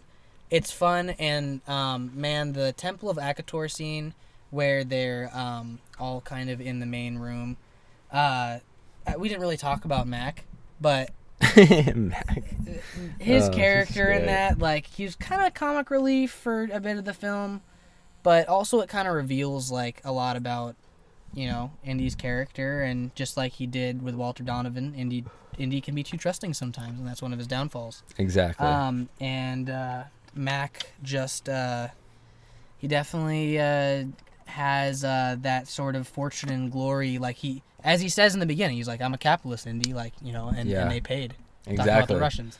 So I think Mac's character is very interesting too, especially what happens to him in the end when he decides to go back for all the gold, and then Indy tries to save him, and he's like, even though Mac totally doesn't deserve it, not at all. No. Mac's a dickhead, But even though he's got a heart of hilarious. gold. What? But Indy's got a heart of But gold. Indy's got a heart of gold, man. Gotta save him. And then he looks. He's like, "It's okay, Jonesy. He'll be all right." And he like lets go of his whip and flies into this portal. Which Oxley said was the space between spaces. Yeah, maybe he time traveled to hang out with Archimedes. Oh, dude, that would have. Oh my God, I would not have expected that. Imagine if. Oh, dude, imagine if Mac Imagine if he just showed up. He's like Jonesy. It's me. He's I've like, been "It's here me, this whole time. Holy shit, that would be that's awesome. Oh man. But I do love how this. So like obviously, Dial of Destiny is time. I love how like Kingdom of the Crystal Skull kind of bridges the gap between artifacts like the Grail and the Ark of the Covenant and freaking full on time travel with international beings and space. I feel like that kind of makes anything that might be crazy in Dial of Destiny a little bit easier to swallow, because at the end of the movie it turns out the Temple of Akator is really a UFO, just like we were talking about with Atlantis earlier, and it's just like some alien outpost. Yeah, it's just like you ever seen Ancient Aliens? A little bit. It's like that. So aliens, bro. The History Channel guy.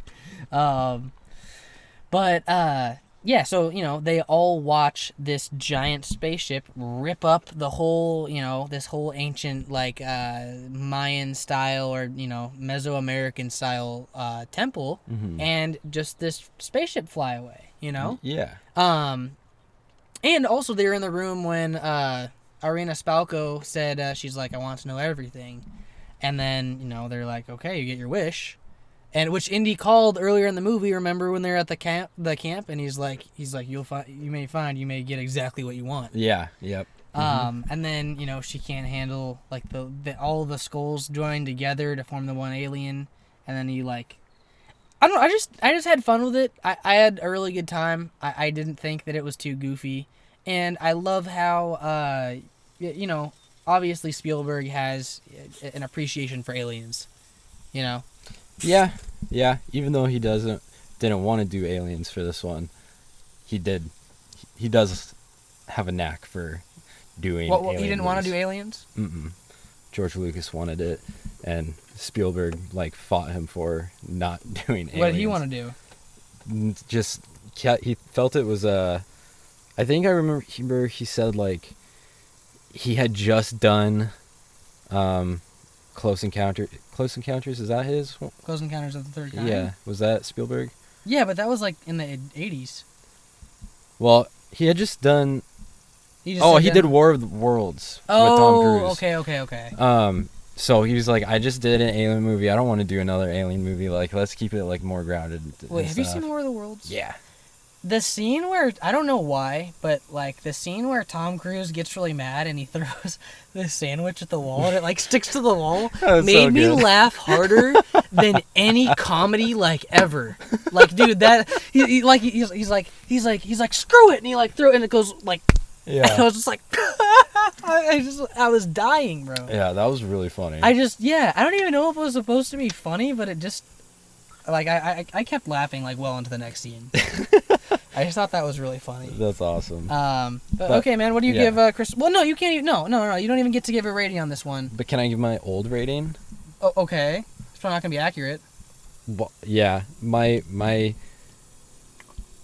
old rating plus rewatch of the first half of Crystal Skull, where my mind feels it's at the moment, is a 3.5 out of 5. Okay, that's fair. That's fair for sure. But also, you gotta finish it and then. Yeah, that could go up. It could go down. It could stay. Who knows? Yeah. I got a whole other hour movie to watch. Because it's a bit different. It's not all the same. There are some things that could change your rating and make it go up or down. Yeah. What about you? What do you mean? What about me? Your rating. 8 out of 10. Oh, right. I forgot you said that. Sorry. That's okay.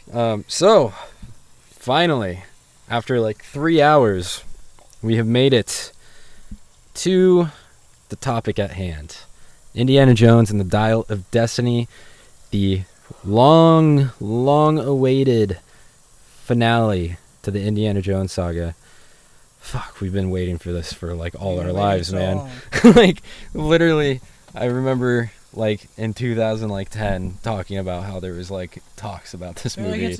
it's gonna come out in 2015, and then no, it's gonna come out in 2019. I think it was 2019 for a very long time. Oh yeah, that was like the confirmed like release date for like 2 or 3 years until it like 2018, and they like once again pushed it super far back, and then I think it was supposed to come out in like 2022 or something, and then it got pushed back to this year.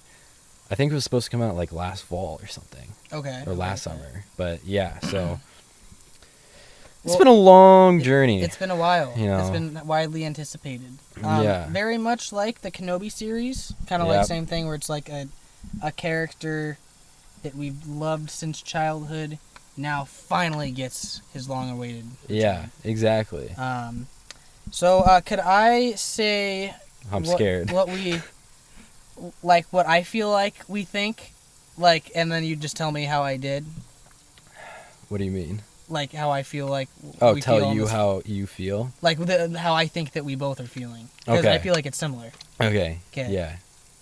All right. So here it is. Oh shit. I think we liked this movie.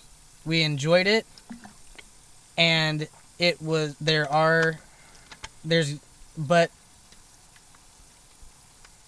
it's not as good as we might have wanted. Yep. Yeah. That's pretty much hit the nail on the head right there. Yeah.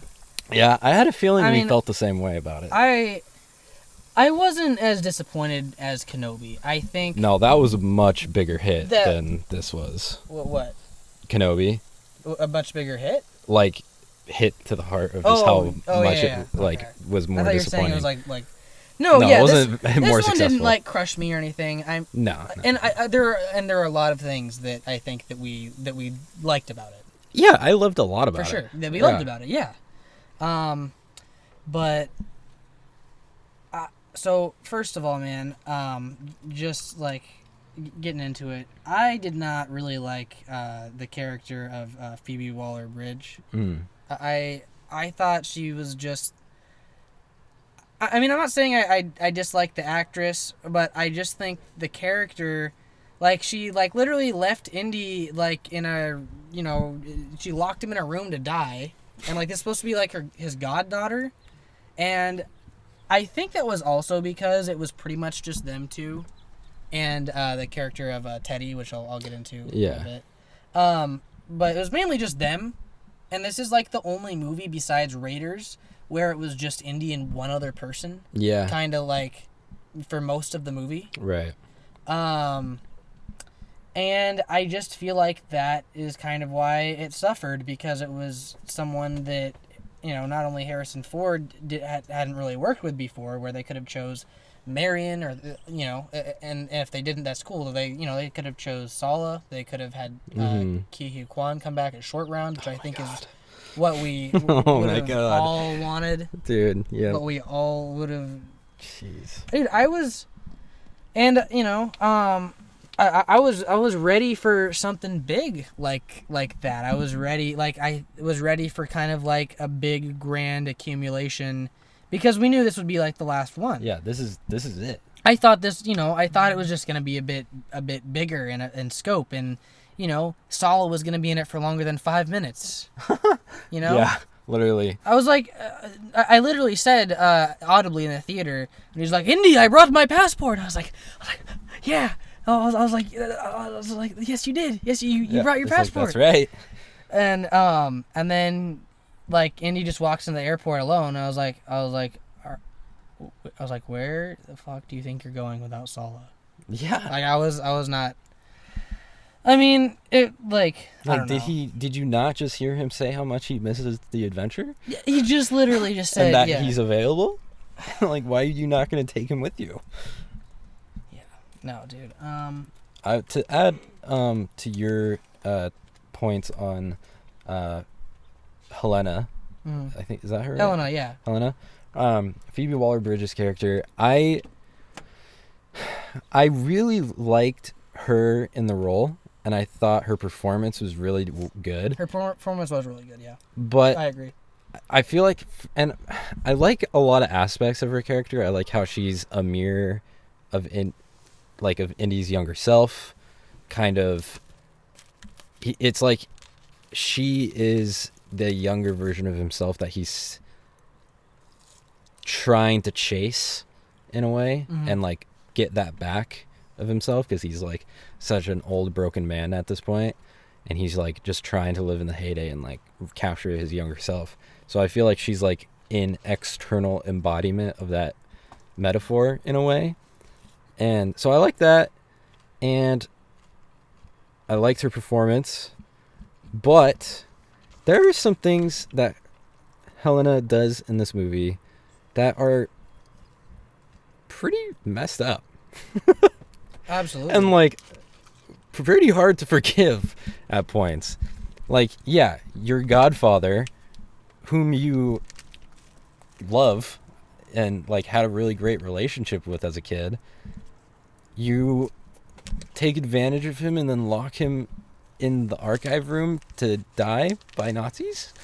And then later you like completely get all of Indy's like friends murdered on a ship, and then just like act like it doesn't matter. Antonio Banderas. He was the homie. He was the homie. Did you not just see how happy Indy was to hang out with him and see him? One of the few times Indy's actually happy in the movie.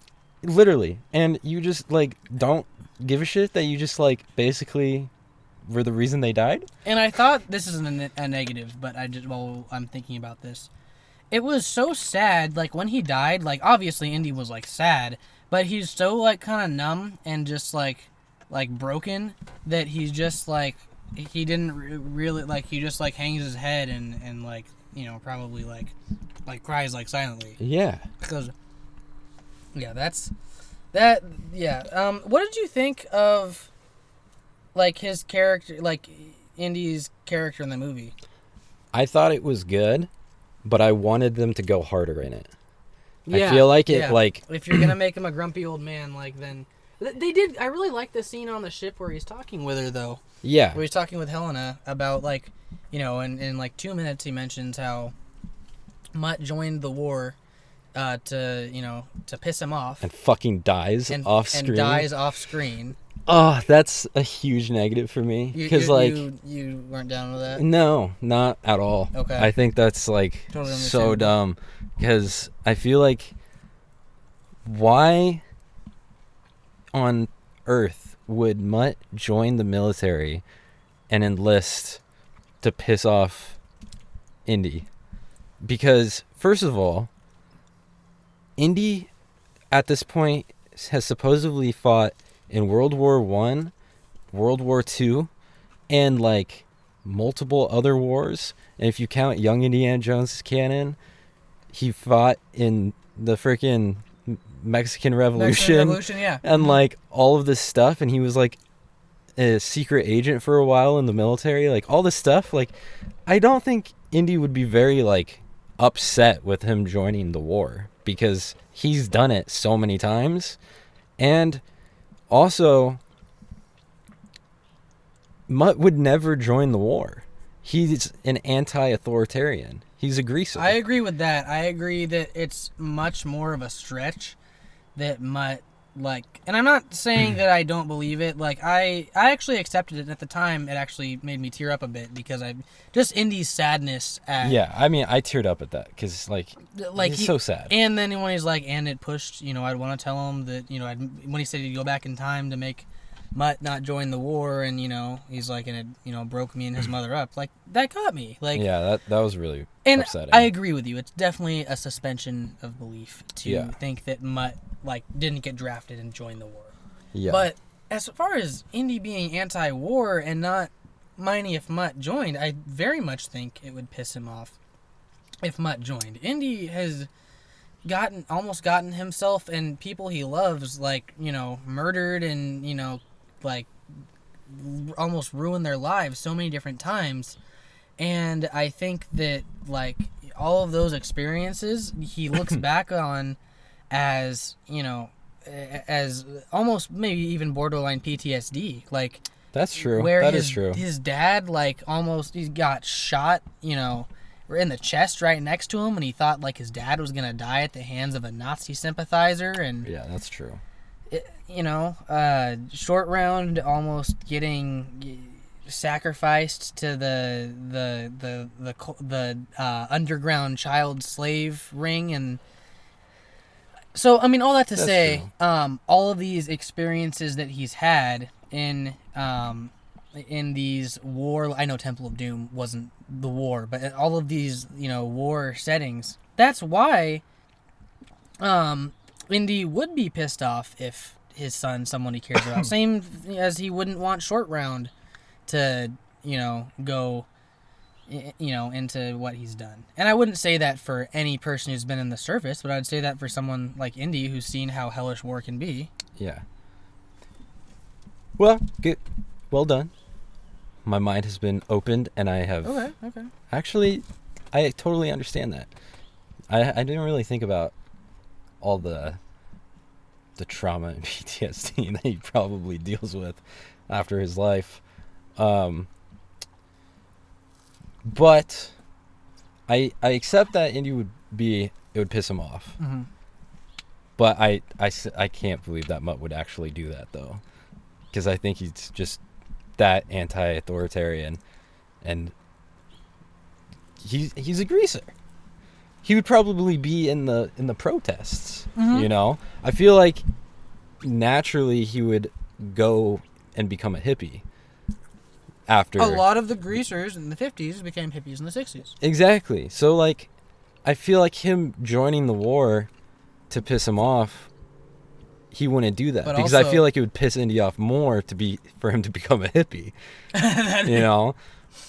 I mean, I don't know. Maybe. Yeah, because when they were playing the Beatles real loud, Indy was like, he's like, all right, turn the music off. Yeah. But it was also 8 a.m, so. Well, that's understandable for anybody. Yeah, no, for sure. I wouldn't be hyped about that either. But yeah, as far as it kind of was a weird way to write Mutt off. Yeah, That said, I I think like- that there's worse ways they could have done it. Oh, there could have been so many like worse ways. this is Disney we're talking Yeah, about. it's acceptable because, like you said, it could have gone so much worse. But I also, like, they could have just, like, had him, like, happy living his life. And that brings me to what I wanted to say about Disney. I don't know why they always want to do this to, like, their, like, you know, as we call them, like, legacy characters, whether it's Luke Skywalker or Han Solo or Indiana Jones or and I'm sure if we thought we could think of a few more people who were, you know, they brought back and they're older. But they always, like, they have a thing with these, like, grumpy, like, old guys, and, like, you know, they just want to turn them into, like, these, like, you know, like, these real grouchy old, you know, mofos, and it's just, like, it's like, why? Like, why would you not, like, I think that it could have been written for Indy to be perfectly happy in this one, and still be with Marion, because obviously, you know, they were able to get Karen Allen for this movie, so they could have, like, had him just, like, I don't know. It kind of feels like they're undermining a lot of the stuff that happened in Crystal Skull. Yeah, I feel like they could have, if they could have had him be grumpy, but, like, not because his son died and now that the grief drove him and Marion apart, but, like, it could be, like, he's just, like, in the film 70 years old, and he's, like, his body's breaking down because of his crazy intense life. Yeah. And he just can't do all the same things that he used to, and that's why he's so grumpy, you know.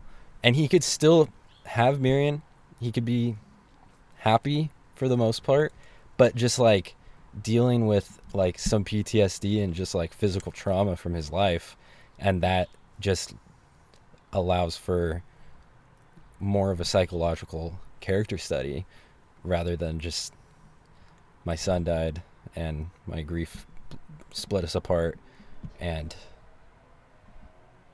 I kinda am living in the past, but it's not really explored at all. Yeah. You know? Yeah. But like that's like the point of what the film is trying to do, but they don't really do it at all. That's definitely true, and I accept. Like, I didn't really have an issue with his character. I think that people make it sound worse than it was. Yeah. But that's why I said I feel like they could have gone deeper into it. Yeah, exactly. They like, could have gone deeper into his trauma and stuff. Yeah, I feel like because the story they're trying to tell is that like Logan style of a story of like it's the broken down like old hero who's like dealing with and reconciling with themselves of now they're not who they used to be and becoming okay with that and going on this whole journey. And like I put this in my Letterboxd review, but like I was like, this has all the ingredients to be an absolute masterpiece, but it just becomes a regular 2020s blockbuster. Yeah. Because you have James Mangold who did Logan. He can tell that story really, really well. Mm-hmm. You have Harrison Ford who's loves the character and wants to give a proper swan song. You got John Williams coming back to score.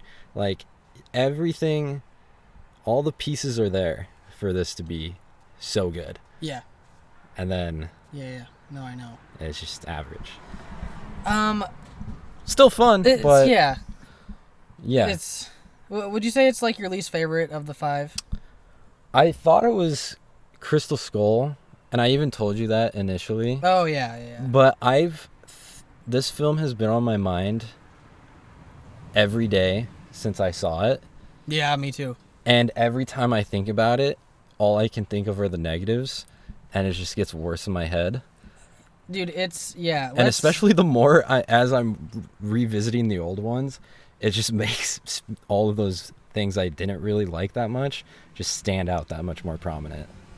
I know, like that's what I'm saying, dude. The other 3 were all just like masterpieces, masterstrokes, you know. And then Crystal Skull is not, but it's still a Spielberg movie. Yeah, it's still got that flair. It's still charming. And I'm not saying James Mangold's not great, but he hasn't worked with Indy like Spielberg has for the past 4 decades. Yeah.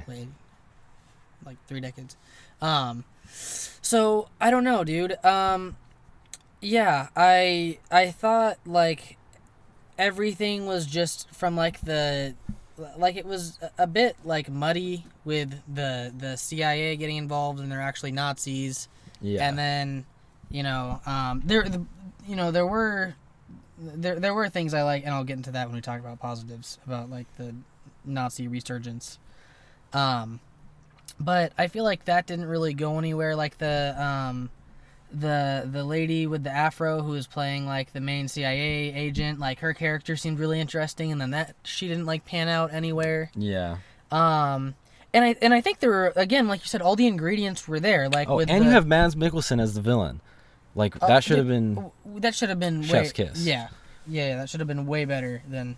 I mean, and he gave a really good performance, I feel like. I mean, yeah, Mads Mikkelsen is always great. He's always great, yeah. And everything I've seen him in, at least.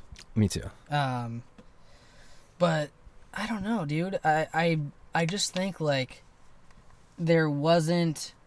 Like, they could have done, like, a million things better than what we've got. I feel like what they did was, like, kind of, like, I might have, planned... Like, the story that they gave us was something I might have done when I used to play with my Legos.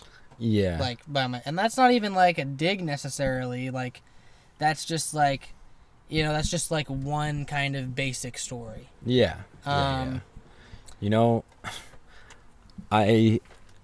have a theory for why I personally prefer the trilogy over these two more. Why? And why I feel like the third acts, why they aren't as well received. And we'll get into this more when we talk about the third act of this film. But the first 3 are centered around a religious type of power and artifact. And that's something that's a lot more personable and relatable to audiences, because everyone got a religion, everyone has some sense of like some sort of spirituality type of deal. Yeah. So they're a lot more tangible, like the Ark or the Grail and stuff like that, and like voodoo and stuff. Like they're all tangible things. And for Crystal Skull and Dial of Destiny, it's sci-fi based.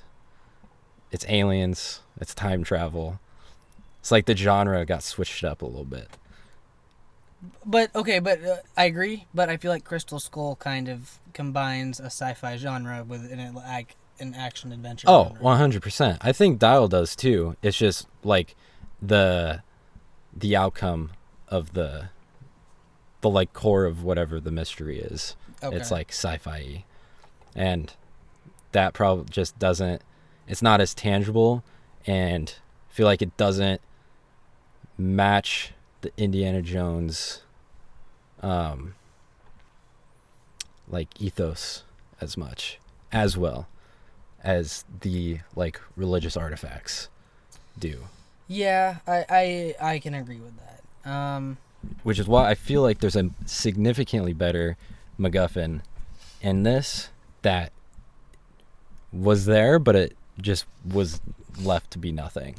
And that was the spear that pierces Jesus that they were after in the opening. Dude, and then it turned out to be fake. I would always, again with me playing with the Legos, but I would always like, do that as... There's a car alarm going off. There we go. Anyway, I would always like, do that as like one of the MacGuffins and, like, as a little kid. Yeah. Because I thought that was, that's just like such a... I forget what it's called. But that dagger is like one of the next, like, if you're looking at like, okay, so you got the Ark of the Covenant, you have the Holy Grail, what else? Like, what are some other biblical things? That dagger is a huge one. Yeah, and it's like they set it up in the opening adventure that they're searching for it, and they find it, and it's a fake, and then they move on to the dial. But I feel like if you wanted to have a more classic Indiana Jones story as a swan song, you could have used the dagger be the thing that they go after later, be like his homie in the opening eventually like finds the real one or something, and he like it drove him crazy just like the dial did, and it's like the same basic story, but it's just a more classic artifact that they're going after, more spiritual based. And it would be something to kind of tie back to Last Crusade, because the dagger and the Grail are interconnected, because the Grail catches the blood that the spear like produces. And so she could, just like Indy's dad was obsessed with the Grail, Helena's dad would be obsessed with the dagger like he was with the dial, and it would be a nice parallel to Crusade. Because, that's great. And it would just emphasize her mirrorship to Indy's character. Because the stuff that happened, like, the story in between, like, that was kind of my feeling, like, watching the movie. I was like, nothing's really, like, happening. Like, nothing's really progressing. Like, you're just kind of like, okay, Indiana Jones is here, and I'm happy for that. But I feel like the thing that's sandwiched in between the phenomenal intro. Yeah. We'll touch on that in the positives, because that was fantastic. Yeah. And then like the great juxtaposition with Indy teaching old archaeology, and then they bring in the TV and shows the moon landing, and that's what people care about. People care about like, that late '60s stuff. Exactly.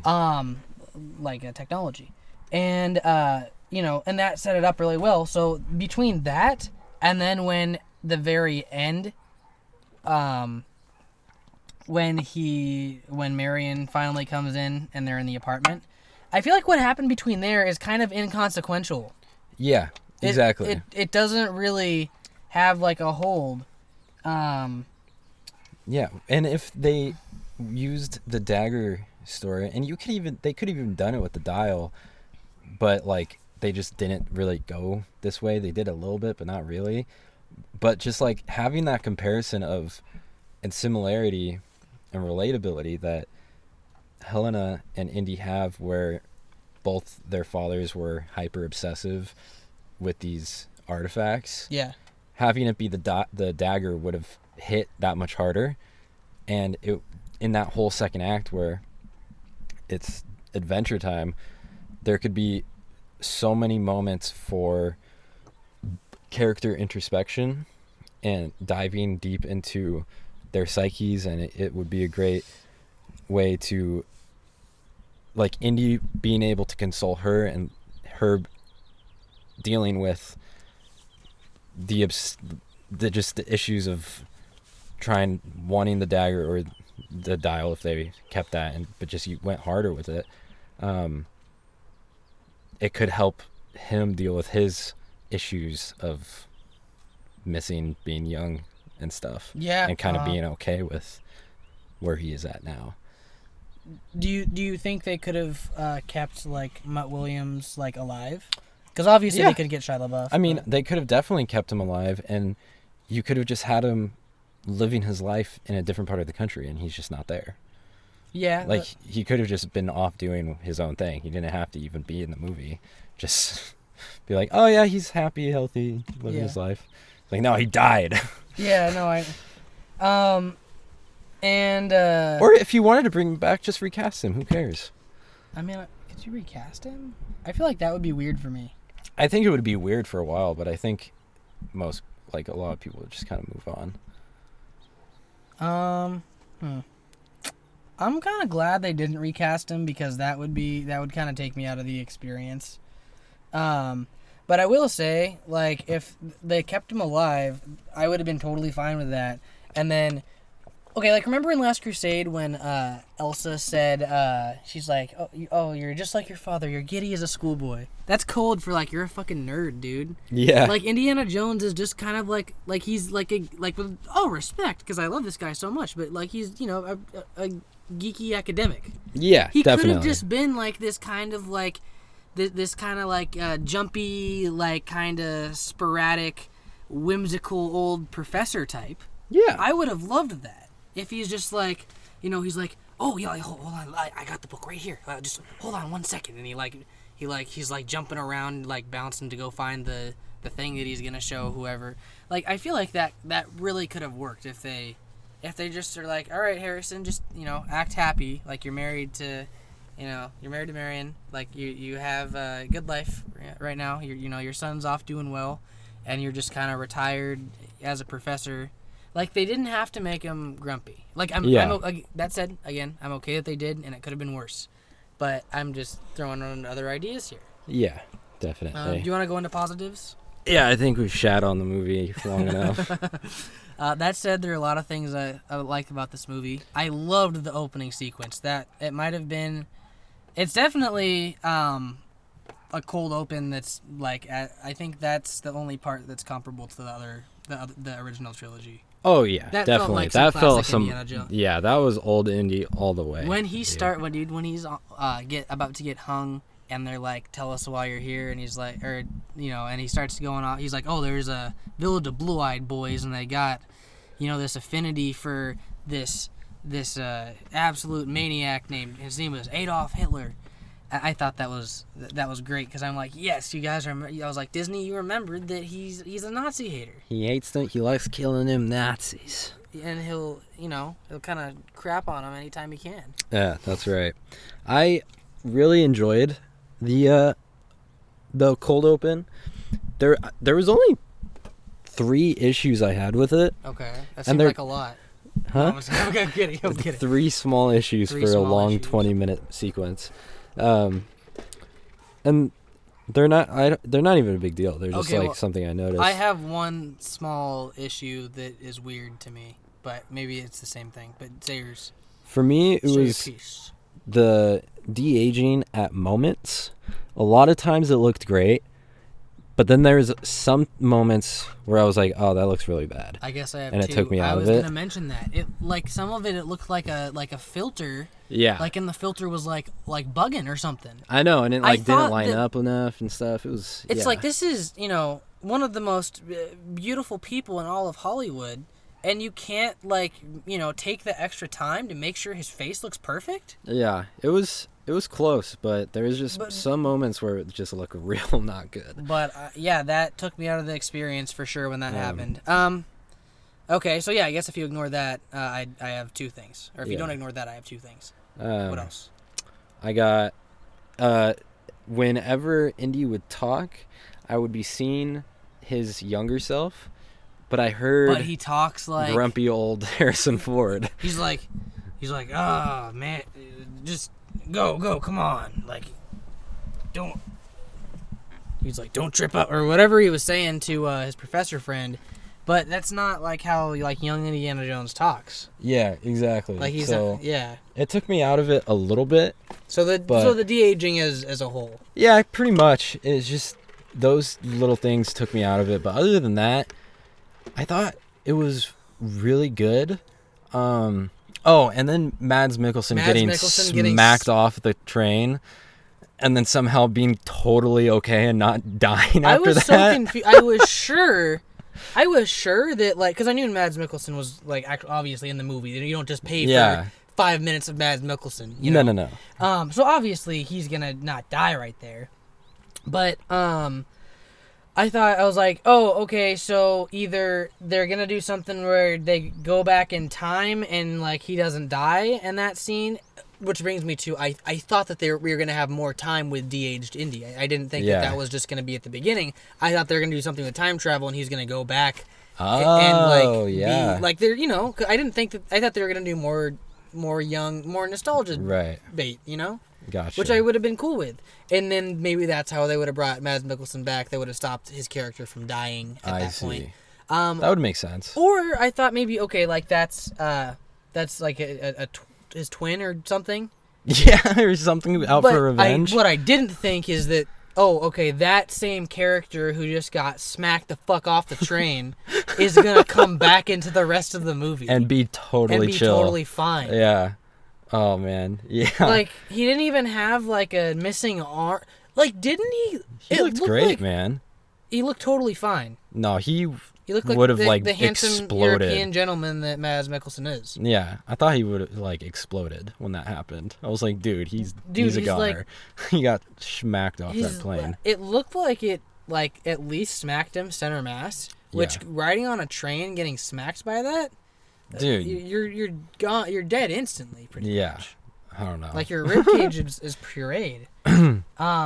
Okay, so maybe in the whole movie or in the whole series, that is the thing that I don't believe the most. Yeah, I believe the fucking refrigerator getting nuked way more than that. I believe nuke refrigerator. I believe Mutt Williams swinging on the vines with the monkeys. I believe Mola Ram ripping out someone's heart. Mm-hmm. I believe the Grail Knight being alive for 900 years, sustaining himself on the holy water. Yeah. I don't believe that Mads Mikkelsen's character. He's just okay after that. Like genuinely, man. I don't like that's bullshit to me. Yeah. Like listen, if Captain America, super soldier, only survives falling off of a train because he got like caught in ice and like frozen as a freaking popsicle for a few hundred years and is alive. This guy, he's a regular Joe Schmo Nazi dude. There's no shot he survived that. No way in hell. That's just like I mean that's not like that like seems supernatural. That's just like whoa, dude. Like is he like made of like I mean maybe if he's like made like nothing him being made of would no. Maybe if what hit him was made out of like cardboard. Yeah, maybe.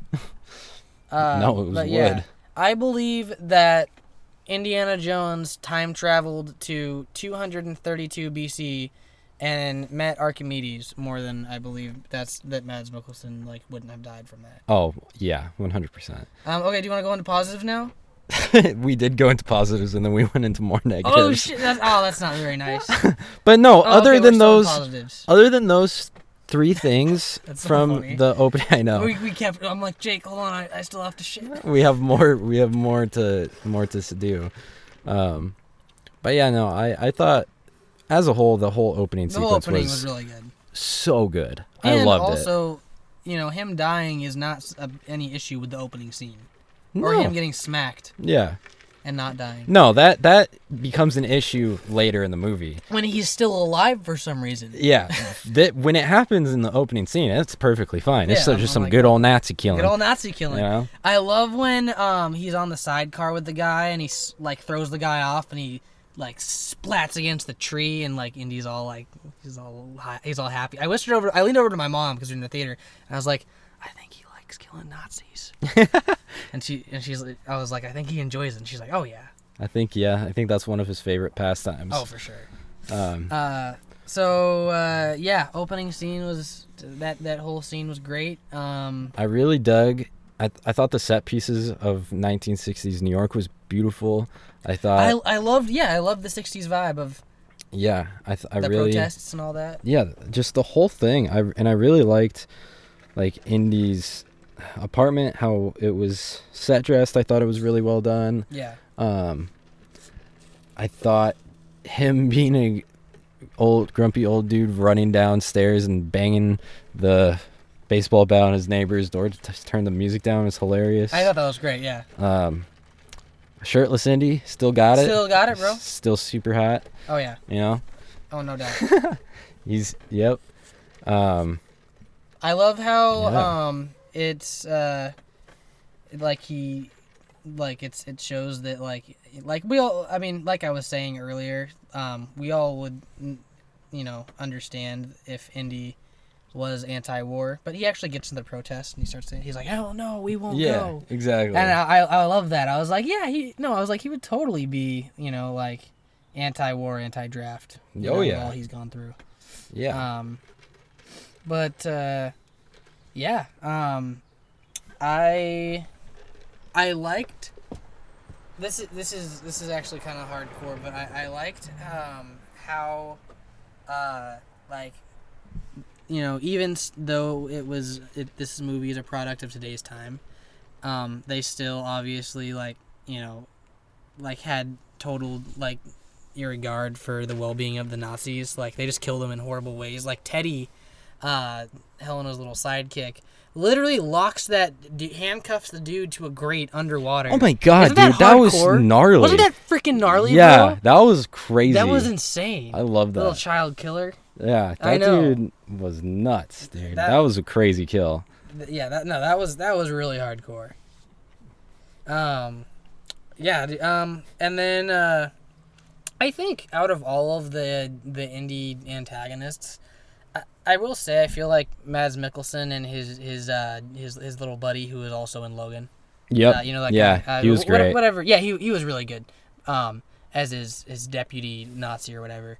I think they did have my least favorite death scene out of all the Nazis or all the antagonists, but I don't know, screaming while you're plummeting to your death in a failed time travel heist is still not bad. No, not at all. I love how they thought they went back to 1939. They went back to 239 BC, and it was and all the I think it was the Grecians or whatever. Mm-hmm. They thought that they were dragons. That was cool. Yeah, I like that. The two planes are dragons, and they're shooting them down. The dragons. The dragons. There's that great. There's a part I wanted to touch on when Indy's in the plane and the giant. I think it's called a trebuchet. It's like a catapult, but for giant arrows. Oh yeah, those were so and sick. And it flies through the hull of the aircraft. Yeah. And Indy looks at it and traces his finger down it and kind of nerds out for a sec. He's like, oh. He's like, oh my god, look at that, it's happening.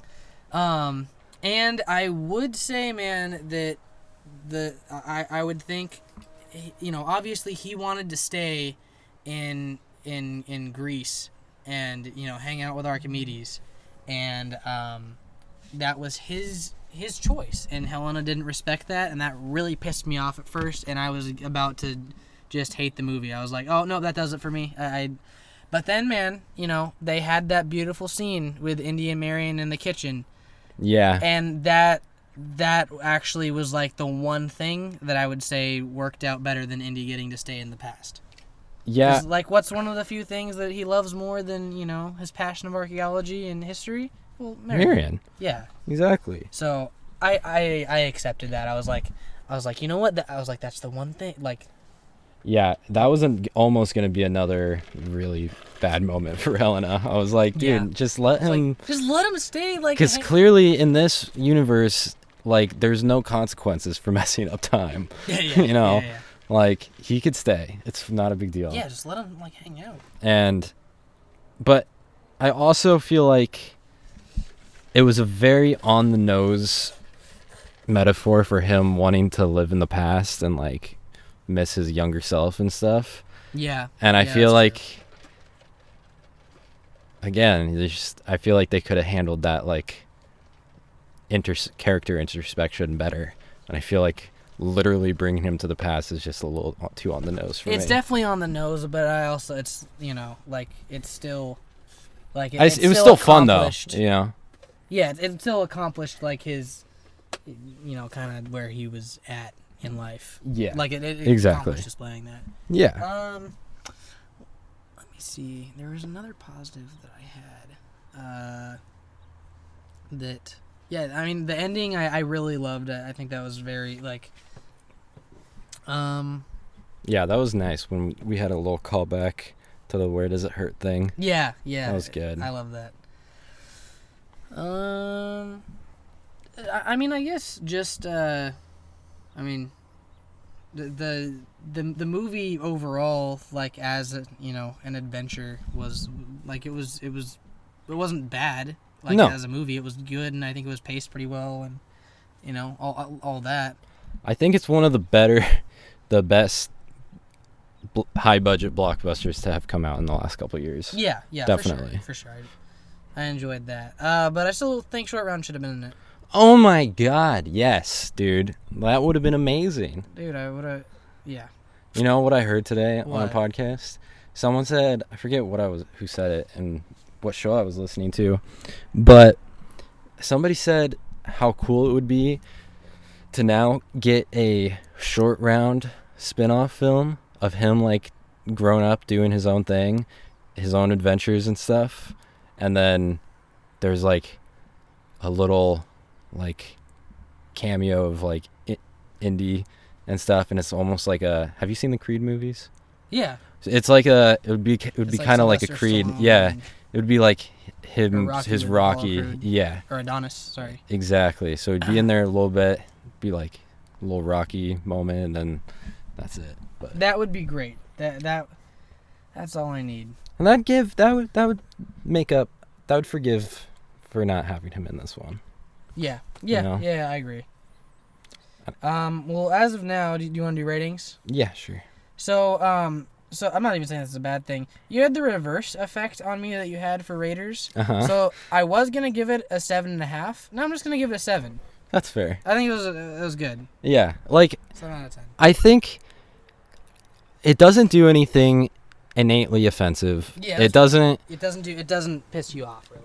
Yeah, and it doesn't go in any new and really exciting areas, but I think it was just a really fun, good Indiana Jones movie. Yeah, it was inoffensive. Yeah, it was a very well done, just nice entry. Oh, I remember the other thing I was gonna say. That was a positive, kind of going along with when I mentioned how the film, like, obviously, they have the Nazis die in horrible ways, and great. Mm-hmm. I thought they really effectively showed, like, what I know from, like, just, I guess, being a history buff as these movies made me back in the day, and I just was kind of, like, reading up on World War II and stuff. Like, they really effectively showed, like, what a Nazi resurgence coup would look like, and it was scary, dude. Like, when they wasn't definitely that scary? Like, they're all in their uniforms and leather jackets and oh god, yeah, that was that was really well done. I did really enjoy that part of the story. Well, because you hadn't seen Mads Mikkelsen and the other dude from Logan, really in any Nazi attire. They're just kind of in plain clothes. Exactly. So then when they actually don the uniforms, it's just like, kinda, oh no, dude, it's horrific. It's damning, yeah. Definitely. So yeah, man. Some good, some bad. I mean, at the end of the day, it just. Oh yeah, what was your rating? I would give it a 3 out of 5. That's solid. That's pretty much. Yeah. Yeah, so we were on the same page. It just is always a bummer when the last entry in a series is like your least favorite. Yeah. And I feel like with a lot of my favorite series, that isn't the case. Besides, I guess, Star Wars. Yeah. Stupid Rise of Skywalker. So bad. In a case where the last one in the entry could have been so much worse. We're lucky that this wasn't on that level. Yeah, exactly. This is significant. This is leagues better than Rise of Skywalker. Leagues better than Rise of Skywalker, for sure.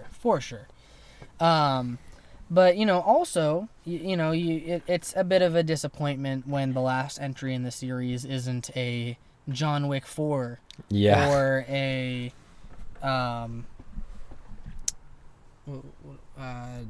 Dark Knight Rises. Yeah, I think.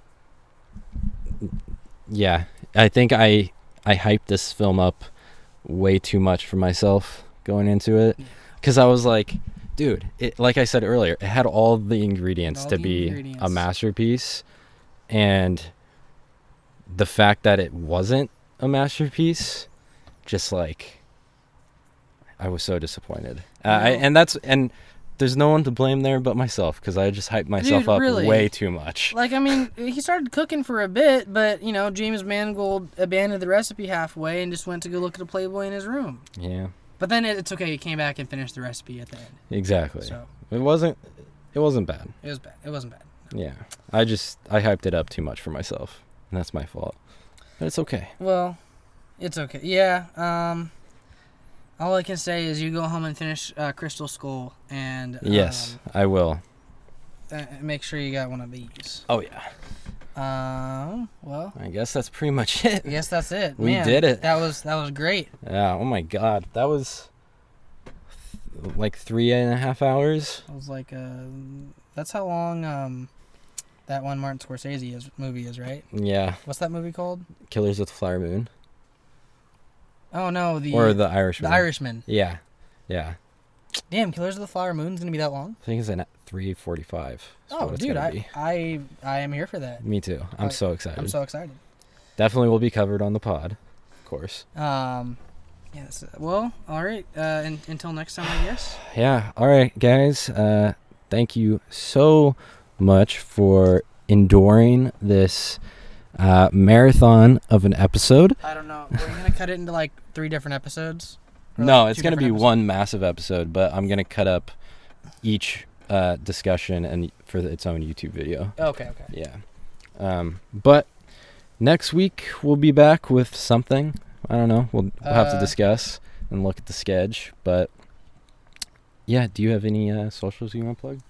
No. I think I got them all on the last one. Alrighty. We weren't gonna do. Do you want to do? Tentatively, we might do Clerks or Clerks 2. Yes. Yeah. And maybe Clerks 3.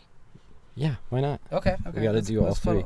Because we haven't seen Clerks 3. I have not seen Clerks 3, no. So, yeah, or maybe we'll just do a smaller project. Who knows? Yeah, we'll figure it out behind the scenes. All right. All right, y'all. If you want to reach the show, you can follow us on Instagram at the Miscast Review. And if you want to send us any questions or anything to be featured in an episode, you can email us at themiscastreview@gmail.com, or again, hit us up on Instagram at the Miscast Review. And yeah, we will see you guys next time. Later.